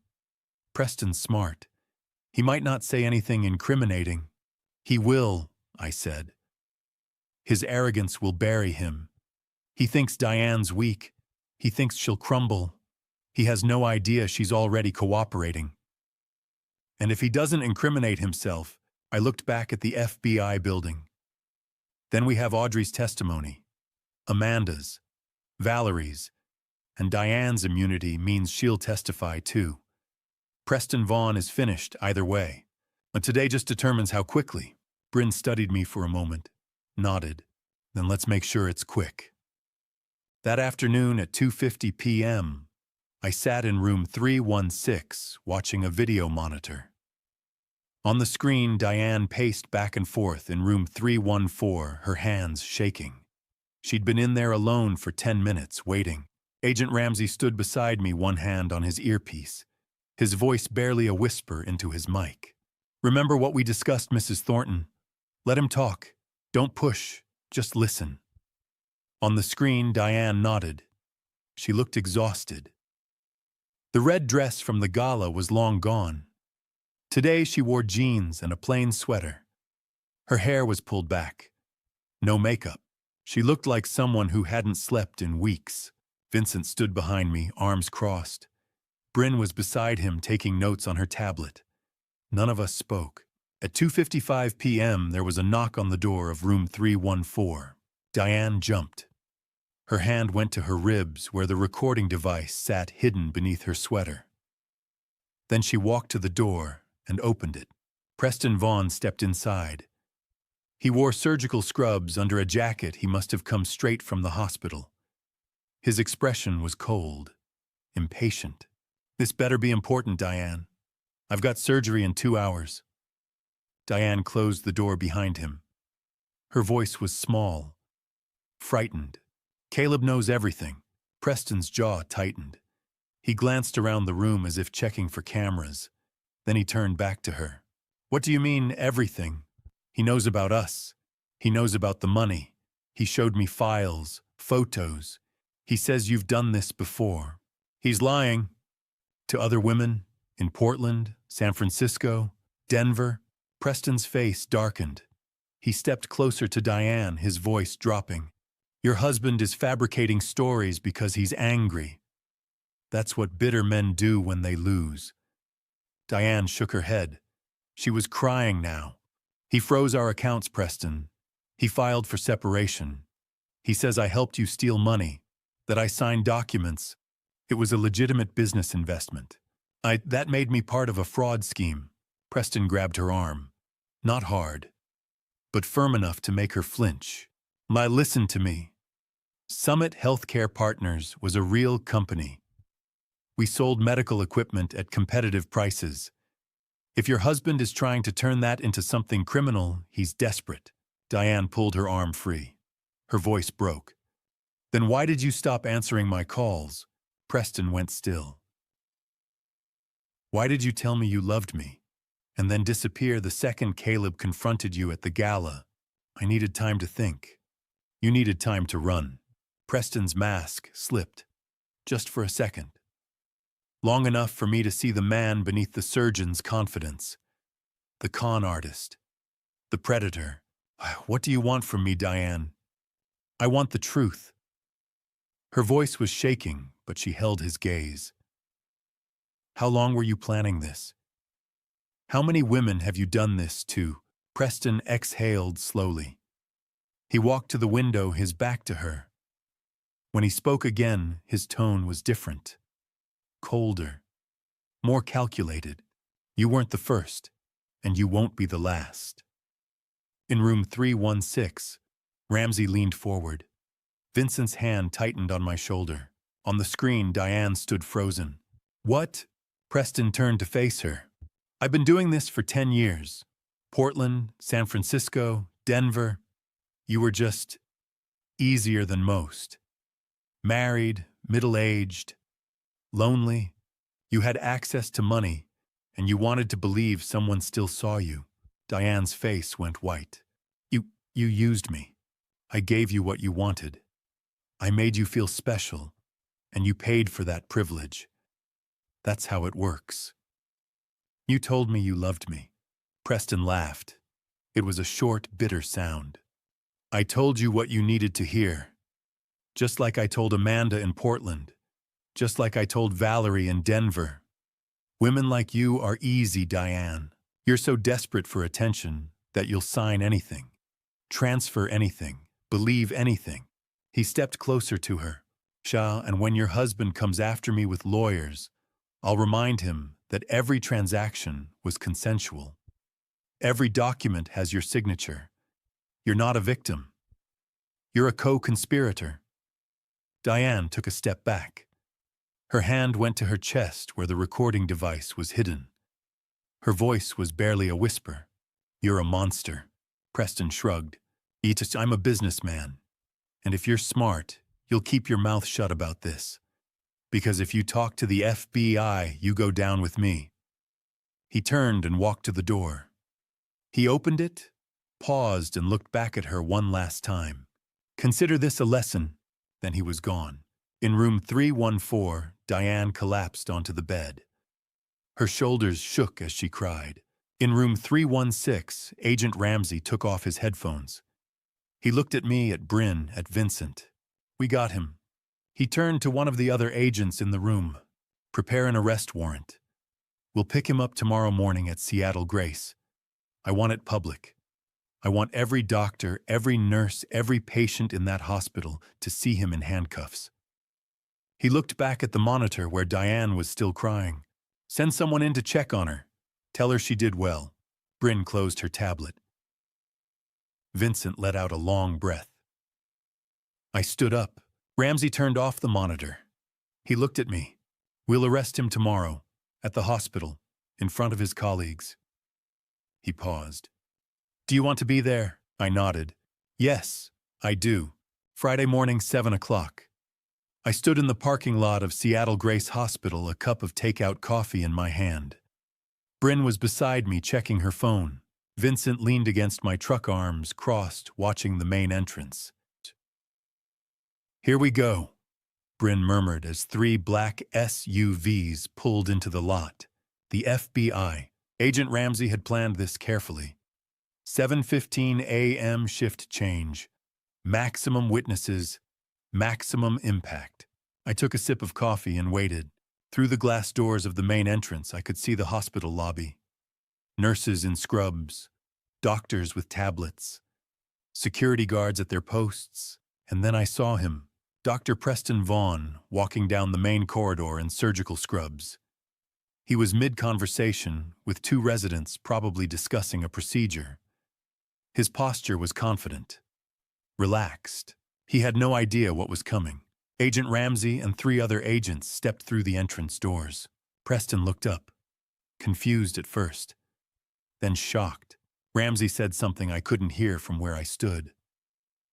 Preston's face shifted: confusion, then recognition, then rage. One of the agents pulled out a pair of handcuffs. Preston took a step back. His mouth moved, probably denying everything, demanding to speak to his lawyer. But Ramsey didn't hesitate.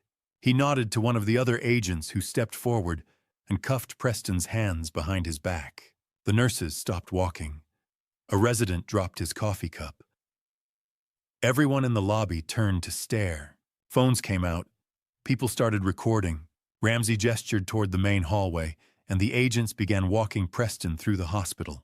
Not the back exit, not the service corridor, the main hallway, past the nurses' stations, past the surgical suites, past the administrative offices. A perp walk. Preston, still in his surgical scrubs, still wearing his hospital ID badge, handcuffed and escorted by federal agents, through the hospital where he'd worked for 2 years.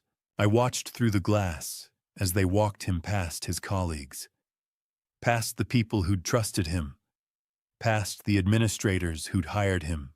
His face was red, his jaw clenched, but he kept his eyes down. The agents reached the main entrance and pushed open the doors. Preston stepped outside into the morning sunlight. And then he saw me. I was standing beside my truck 50 feet away, coffee cup raised in a mock salute. Even from that distance, I saw the moment he recognized me. Saw the hatred flare in his eyes. I didn't smile, didn't say anything, just held his gaze. Bryn glanced at me. "You're vindictive. I'm thorough." The agents led Preston toward one of the SUVs. That's when the news vans arrived, 3 of them pulling into the lot with cameras already rolling. The FBI had tipped them off. Ramsey had told me they would. Reporters jumped out, microphones in hand. "Dr. Vaughn, are the charges true? How many victims were there?" Did Seattle Grace know about the fraud? Preston said nothing. just ducked his head as the agents opened the back door of the SUV and guided him inside. The door slammed. The SUV pulled away. By noon, every doctor, nurse, and administrator in Seattle's medical community would know. By evening, it would be on the regional news. My phone buzzed. A text from Audrey Kingsley. I just saw the news. Thank you. After 4 years, there's finally justice. I typed back, he won't be able to hurt anyone else. That's what matters. Another message came through. From Diane, I'm sorry for everything. I stared at it for a moment. Then I deleted it without replying. My phone rang. I glanced at the screen. William Prescott, CEO of Seattle Grace Hospital, I answered. Thornton, Mr. Thornton. His voice was formal, careful. I wanted to personally apologize. We had no knowledge of Dr. Vaughn's activities outside the hospital. I appreciate that. Your contracts with us remain intact. In fact, we'd like to discuss expanding our partnership. I kept my voice professional. I'll have my office reach out next week. Thank you, and again our deepest apologies. He hung up. The hospital was protecting itself, distancing from Preston. Smart. Vincent pushed off from my truck. Coffee? I nodded. We walked 3 blocks to a small cafe, the kind with mismatched chairs and local art on the walls. A TV mounted above the counter was tuned to the local news. Breaking news this morning, a prominent Seattle surgeon has been arrested on federal wire fraud charges. Dr. Preston Vaughn, a cardiac surgeon at Seattle Grace Hospital, is accused of defrauding multiple women over the course of a decade. Bryn ordered a latte. Vincent got black coffee. I just wanted to sit. We found a table by the window. On the TV, footage of Preston being led out of the hospital played on loop. Bryn sipped her latte. He'll be out on bail by tonight, but the damage is done. Vincent nodded. The medical board will suspend his license pending trial. I leaned back in my chair. Ramsey said the trial will be in 3 to 4 months. Audrey, Amanda, Valerie, Diane, they'll all testify. He's looking at 15 to 20 years, Bryn said.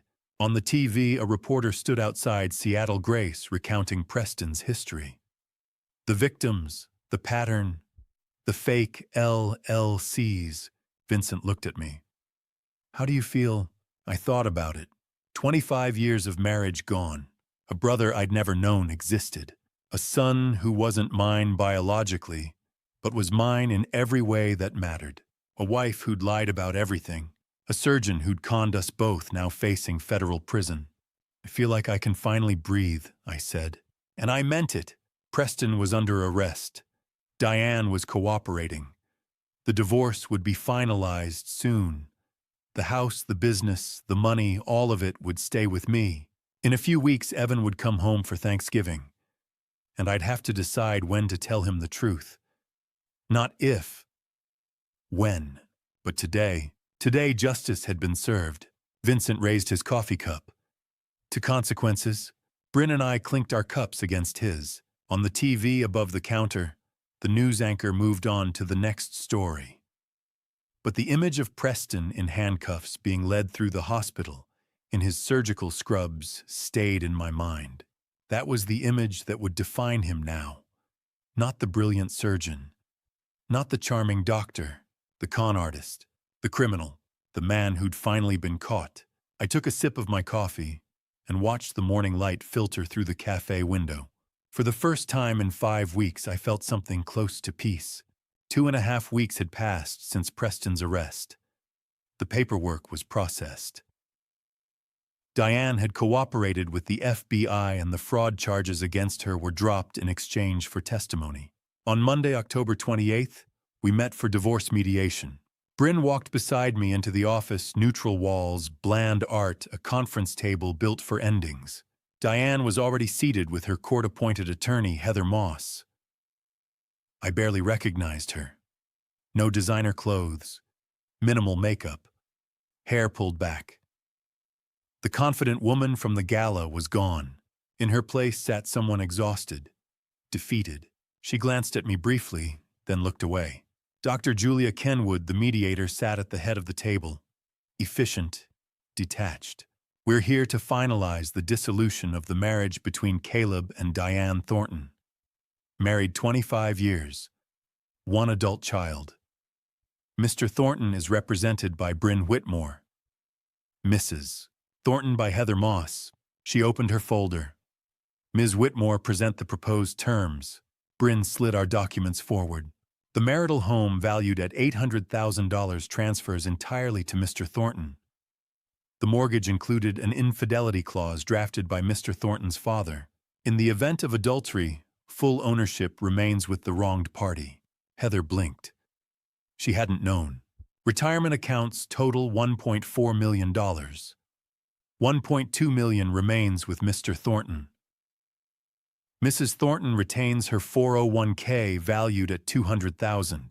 The construction business, valued at $500,000, remains solely with Mr. Thornton.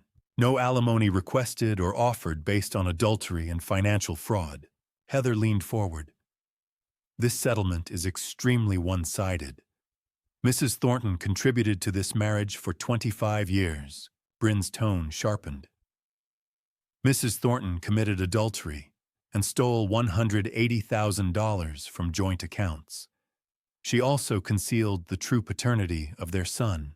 She avoided criminal prosecution only because of federal cooperation. Diane flinched. Dr. Kenwood turned to her. Do you contest the proposed settlement? Diane finally looked at me. Her eyes were hollow. No, I don't contest it. Her voice was barely audible. Caleb is right. About everything. I destroyed our marriage. I lied. I stole. I threw away 25 years because... She let out a brittle laugh. Because of a con artist who never cared about me. Heather touched her arm. Diane, it's true. I was selfish. I wanted to feel desired, important. And I destroyed what actually mattered. She faced me. I'm sorry, Caleb. I know that fixes nothing. But I am sorry. Acknowledged, I said. Bryn cleared her throat. One additional matter. The paternity clause. Heather frowned. Paternity clause. Evan is not Mr. Thornton's biological son. Mrs. Thornton knew from the beginning and chose not to disclose it. Mr. Thornton discovered this during divorce proceedings. Diane began crying quietly. Heather looked between us. Does Evan know? Not yet, I said. And he won't hear it from her. I placed another document on the table. A non-disclosure clause. Diane is prohibited from telling Evan or anyone else about his true paternity. Violation triggers financial penalties and potential loss of visitation. Heather shifted uneasily. You intend to enforce silence about paternity. I'm protecting my son. He's 20. Senior year of college. His identity doesn't need to collapse right now. He'll learn the truth eventually, on my timeline. Diane's voice trembled. When? After graduation. When he's ready. Will I be there? I haven't decided. She nodded. I agree. He shouldn't hear it from me. Dr. Kenwood made notes. All terms agreed. Bryn and Heather confirmed. Then sign. It took 15 minutes. Diane's signature shook. Mine did not. The court will process within 72 hours, Dr. Kenwood said. Your divorce will be finalized by week's end. Thank you, I replied. Diane remained seated. Caleb, can we talk? Just a minute. Bryn glanced at me. 5 minutes. Everyone stepped outside. We stood on opposite sides of the table.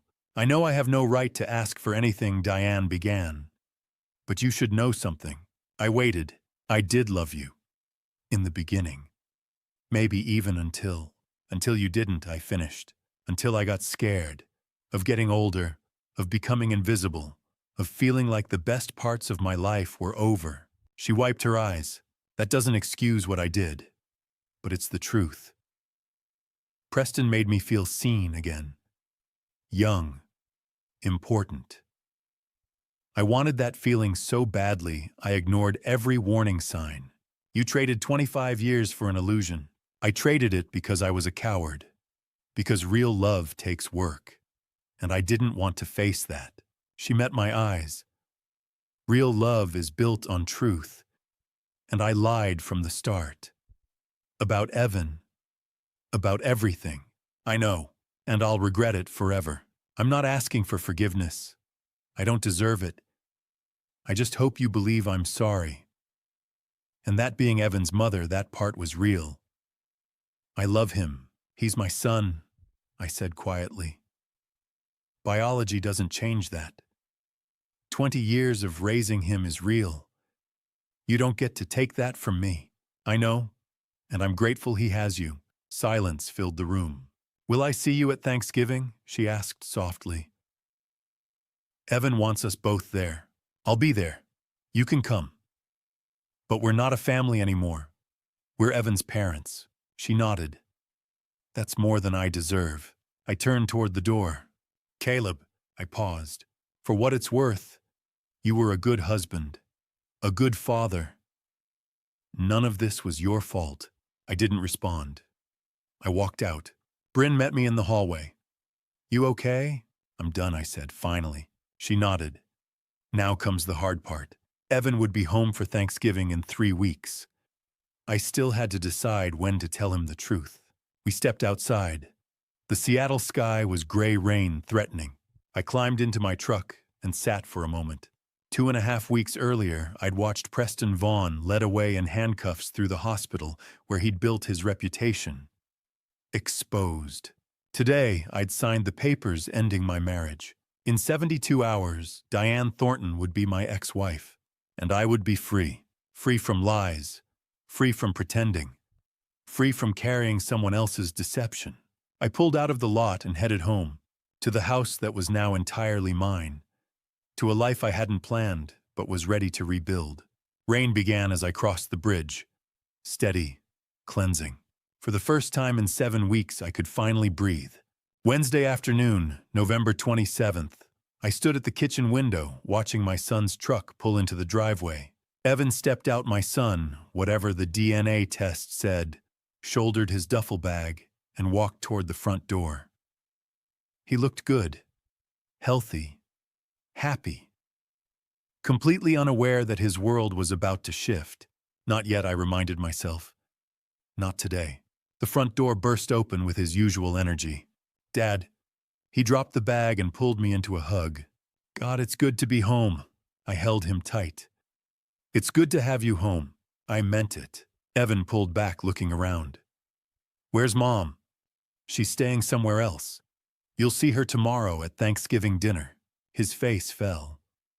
So it really happened. The divorce. The papers were finalized 3 weeks ago. I'm sorry. Evan dropped onto the couch. Damn. I knew it was coming, but it's still weird to hear it out loud. I sat across from him. I know this isn't easy. Was it because of Mom's affair, that guy at the hospital? Partly. There were other factors too.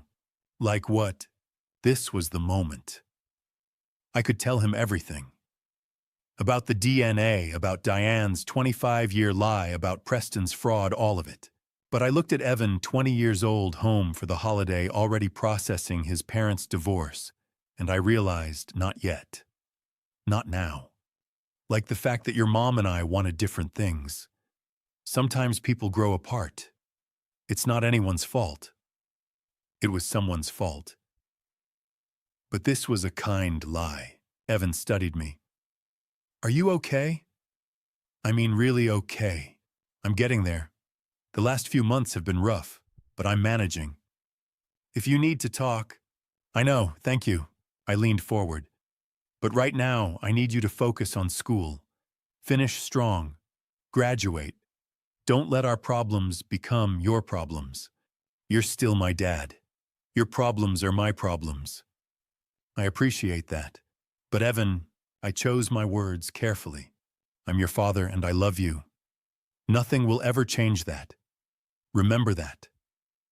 No matter what happens. No matter what you might hear later. Evan looked confused by the intensity. I know, Dad. Why are you talking like something else is about to happen?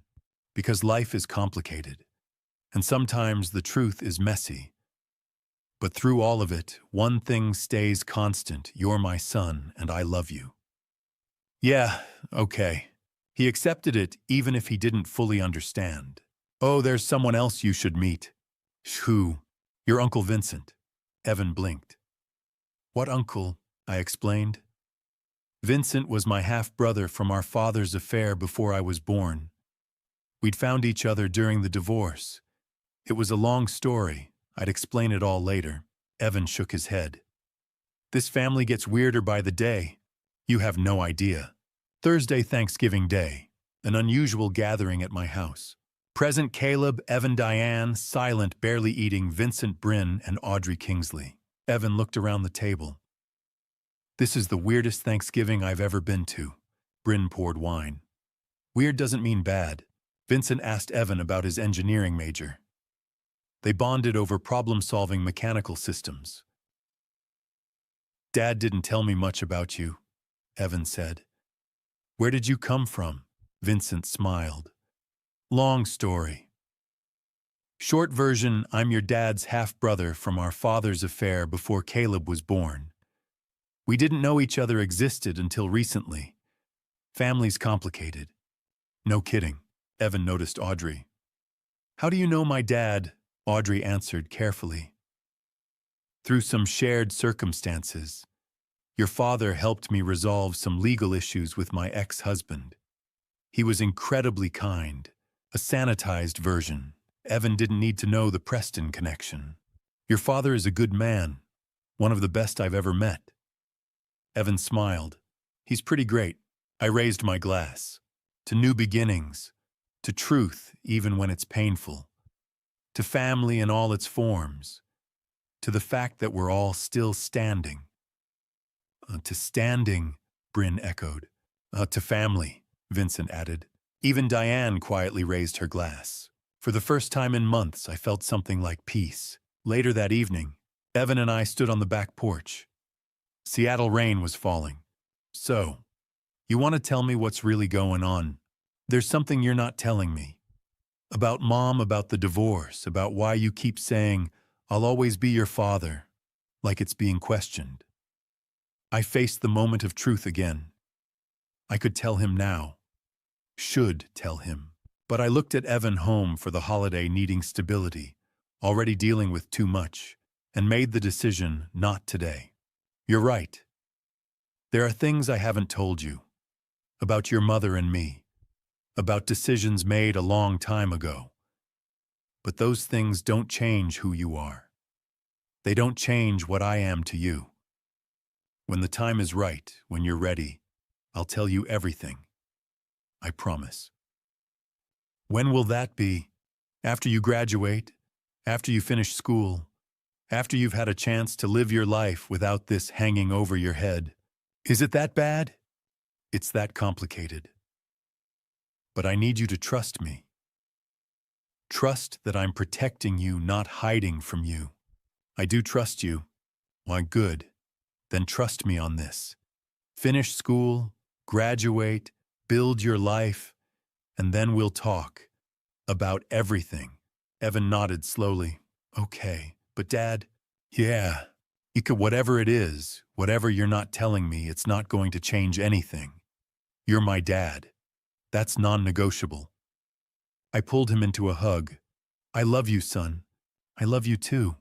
Later that night, after Evan had gone to bed, I stood on the back porch, watching the rain fall over Seattle. Vincent joined me with 2 beers. You decided not to tell him, he said. It wasn't a question. Not yet. He's got enough to process. Parents divorced, new uncle life-changing. He doesn't need the paternity truth on top of that. When are you going to tell him? After he graduates, in the next 6 months. When he's ready. Vincent nodded. Wise or cowardly? Sometimes they're the same thing. I laughed despite myself. Thanks for the support. That's what brothers are for, Vincent said. And somehow standing there with the brother I'd never known I had, protecting the son who wasn't mine biologically, but was mine in every way that mattered. I felt more like a father than I ever had before. The rain fell steady. The house behind us was warm. My son was home safe, loved. The truth would come, eventually. But tonight, this moment, this fragile, imperfect, reconstructed family was enough. Vincent raised his beer. To complicated truths, I clinked my bottle against his. To protecting what matters. We drank in silence, two brothers watching the rain, each of us carrying secrets, both of us learning what it meant to be family. Inside, Evan slept in his childhood bedroom, unaware that in 6 months, everything he knew about himself would change. But for tonight, he was just a college kid home for Thanksgiving, and I was just his father, and that was the only truth that mattered. 3 months after Thanksgiving, on a gray afternoon in late February, I stood with Vincent at our father's grave, setting down flowers we'd chosen together. "You think he knew," Vincent asked, "that we'd end up here like this, Dad?" I shook my head. He was too busy running from his mistakes to imagine us making peace with them. Vincent rested his hand on the headstone. "Thanks for being a terrible father. It brought us together." I laughed softly. "That's one way to look at it. The only way. If he'd been honest, we probably never would have met. So, thanks, I guess." We stood in silence, then walked away side by side. 5 months had passed since the parking garage video changed everything. The divorce was finalized in November. The house was mine. The business was mine. My life felt like mine again. Vincent had become a steady presence: weekly dinners, Seahawks games, occasional help reviewing subcontractors. The brother I never knew existed turned out to be exactly what I needed. Bryn and I had grown closer too. She handled the divorce flawlessly, no appeals, no resistance. A complete legal victory. But beyond that, we'd strengthened as siblings through everything we endured. And then there was Audrey. We'd been seeing each other for 3 months. Coffee turned into dinner. Dinner turned into weekend hikes in the Cascades. Two people who understood betrayal, learning to trust again. We weren't rushing, just building something honest, one careful step at a time. My business was thriving. Word spread about how I handled Preston with restraint, integrity, and professionalism. Clients respected that. New contracts kept coming. Diane was living in Redmond now, in a modest one-bedroom apartment. She worked as a medical billing clerk, earning a fraction of her former salary. Her career as a hospital administrator was over. She saw Evan occasionally. Their relationship was strained, but not beyond repair. She was in therapy twice a week, trying to rebuild from the wreckage she'd caused. I didn't hate her anymore. I just felt nothing. She made her choices. Now she lived with them. Preston's trial began in early February. I attended every day, sitting in the gallery with Audrey, Amanda Sutton, Valerie Porter, and Hannah Shepard, the women he'd deceived. On day 3, Diane testified under immunity. She described how Preston seduced her, persuaded her to invest in Summit Healthcare Partners, and promised a future he never intended to give. The defense tried to portray her as complicit, but she held firm. On day 5, Audrey took the stand. Calm, powerful, devastating. She detailed how Preston stole $400,000 from her inheritance, derailed her career, destroyed her marriage, and silenced her with NDAs. "Did you believe Dr. Vaughn loved you?" the prosecutor asked. For a long time, Audrey replied, meeting his eyes. But none of it was real. "Preston Vaughn is a predator. He uses people until they're empty, then discards them." The jury watched his face. They saw what I'd seen all along: the con artist behind the surgeon's mask. Amanda testified. Valerie testified. Hannah testified. An FBI forensic accountant presented spreadsheets proving $2 million stolen over a decade. After 2 weeks, the jury deliberated 4 hours. Guilty on all counts. At sentencing, the judge showed no sympathy. "You abused your position, your education, and your charm," she said. "You targeted vulnerable women and defrauded them systematically. The harm you caused is profound. 18 years in federal prison. Medical license permanently revoked. Assets forfeited.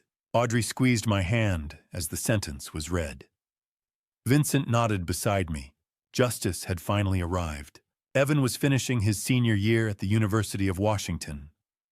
He'd graduate in June with an engineering degree and a job waiting in Portland. He called every week. Still called me Dad. Our bond was stronger than ever. He still didn't know about the DNA test. I would tell him after graduation. Let him complete college without his identity unraveling. That was my final protection. For now, he was simply my son. And I was simply his father. One evening, I stood on my back porch with a beer watching the Seattle skyline glow.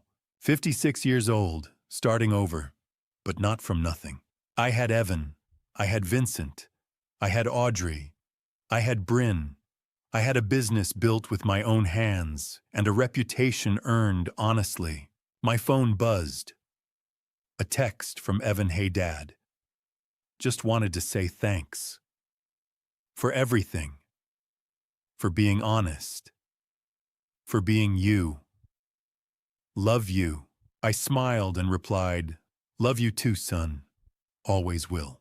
Later that night, Vincent asked, you forgive him? Our father. Yeah, I said. Not because he deserves it. Because I'm tired of carrying his mistakes. Me too, he answered. Resentment is heavy. We were done with it. Then Bryn called. Preston was officially transferred to federal prison today, she said. It's over. It's over, I repeated. And it was. I looked around my kitchen at the photos on the refrigerator. Evan's graduation announcement. Vincent and me at a Seahawks game. A Thanksgiving photo, awkward but real. People say blood is thicker than water. I've learned something different. Blood doesn't make a family. Choice does. Presence does. Love does. I chose Evan every day for 20 years. That makes me his father. Vincent chose to stand beside me. That makes him my brother. Diane chose betrayal. Preston chose greed. They chose themselves. I chose forgiveness. Not for them. For me. Because carrying hatred is exhausting. I'm 56. I have a son who loves me. A brother I didn't know I needed. A woman who understands my scars. A thriving business. A sister who fought for me. Most people spend their lives searching for family. I found mine in a parking garage. Life is strange that way. The family you choose can be stronger than the one you're born into. And the love you build is worth more than the love you're given. I'm Caleb Thornton, and I'm finally free. And to you, listening to this family story, remember this betrayal doesn't just destroy marriages. It shatters identities, rewrites histories, and forces you to question everything you thought was true. But here's what I learned through all of it. First, dad revenge isn't about destroying the people who hurt you. Real dad revenge is about protecting what matters most. Your children, your integrity, your future. I could have burned Diane's life to the ground. I could have told Evan everything the moment I found out. But dad revenge, true revenge, is choosing restraint when rage would be easier. It's choosing your son's well-being over your own wounded pride. Second, this family story taught me that family isn't defined by DNA. It's defined by who shows up. Who stands beside you when everything falls apart. Vincent, a stranger 6 months ago, became my brother. Not because we share blood, but because he chose to protect me. That's what family stories are really about, the people who choose you when they don't have to. Third, God puts people in your path for a reason. I'm not a perfect Christian, but I believe Vincent finding me in that parking garage wasn't random. It was providence. When my family story was falling apart, God was already writing a new chapter I couldn't see yet. Here's my advice. Don't be like me. Don't wait 25 years to face the truth. Don't ignore the red flags. Don't let fear of confrontation keep you living in a lie. If something feels wrong in your marriage, in your family, address it. Have the hard conversations early before they become catastrophic. But if you find yourself where I was standing in a parking lot, watching your life crumble, remember this. You get to choose what comes next. You can choose bitterness, or you can choose building. You can choose revenge, or you can choose peace. I chose peace, and it saved me. If this family story resonated with you, please leave a comment below. Have you faced betrayal, found family in unexpected places? Your story matters. Share this video with someone who needs to hear it. Subscribe to the channel for more real stories about navigating life's hardest moments with integrity. Thank you for following this journey to the end. Your time and attention mean everything. A word of caution. The stories you'll hear on this channel may contain fictionalized elements created for educational and reflective purposes. If the content doesn't suit you, feel free to explore other videos that better match your preferences. We respect your choice. I'm Caleb Thornton, and I'm finally free.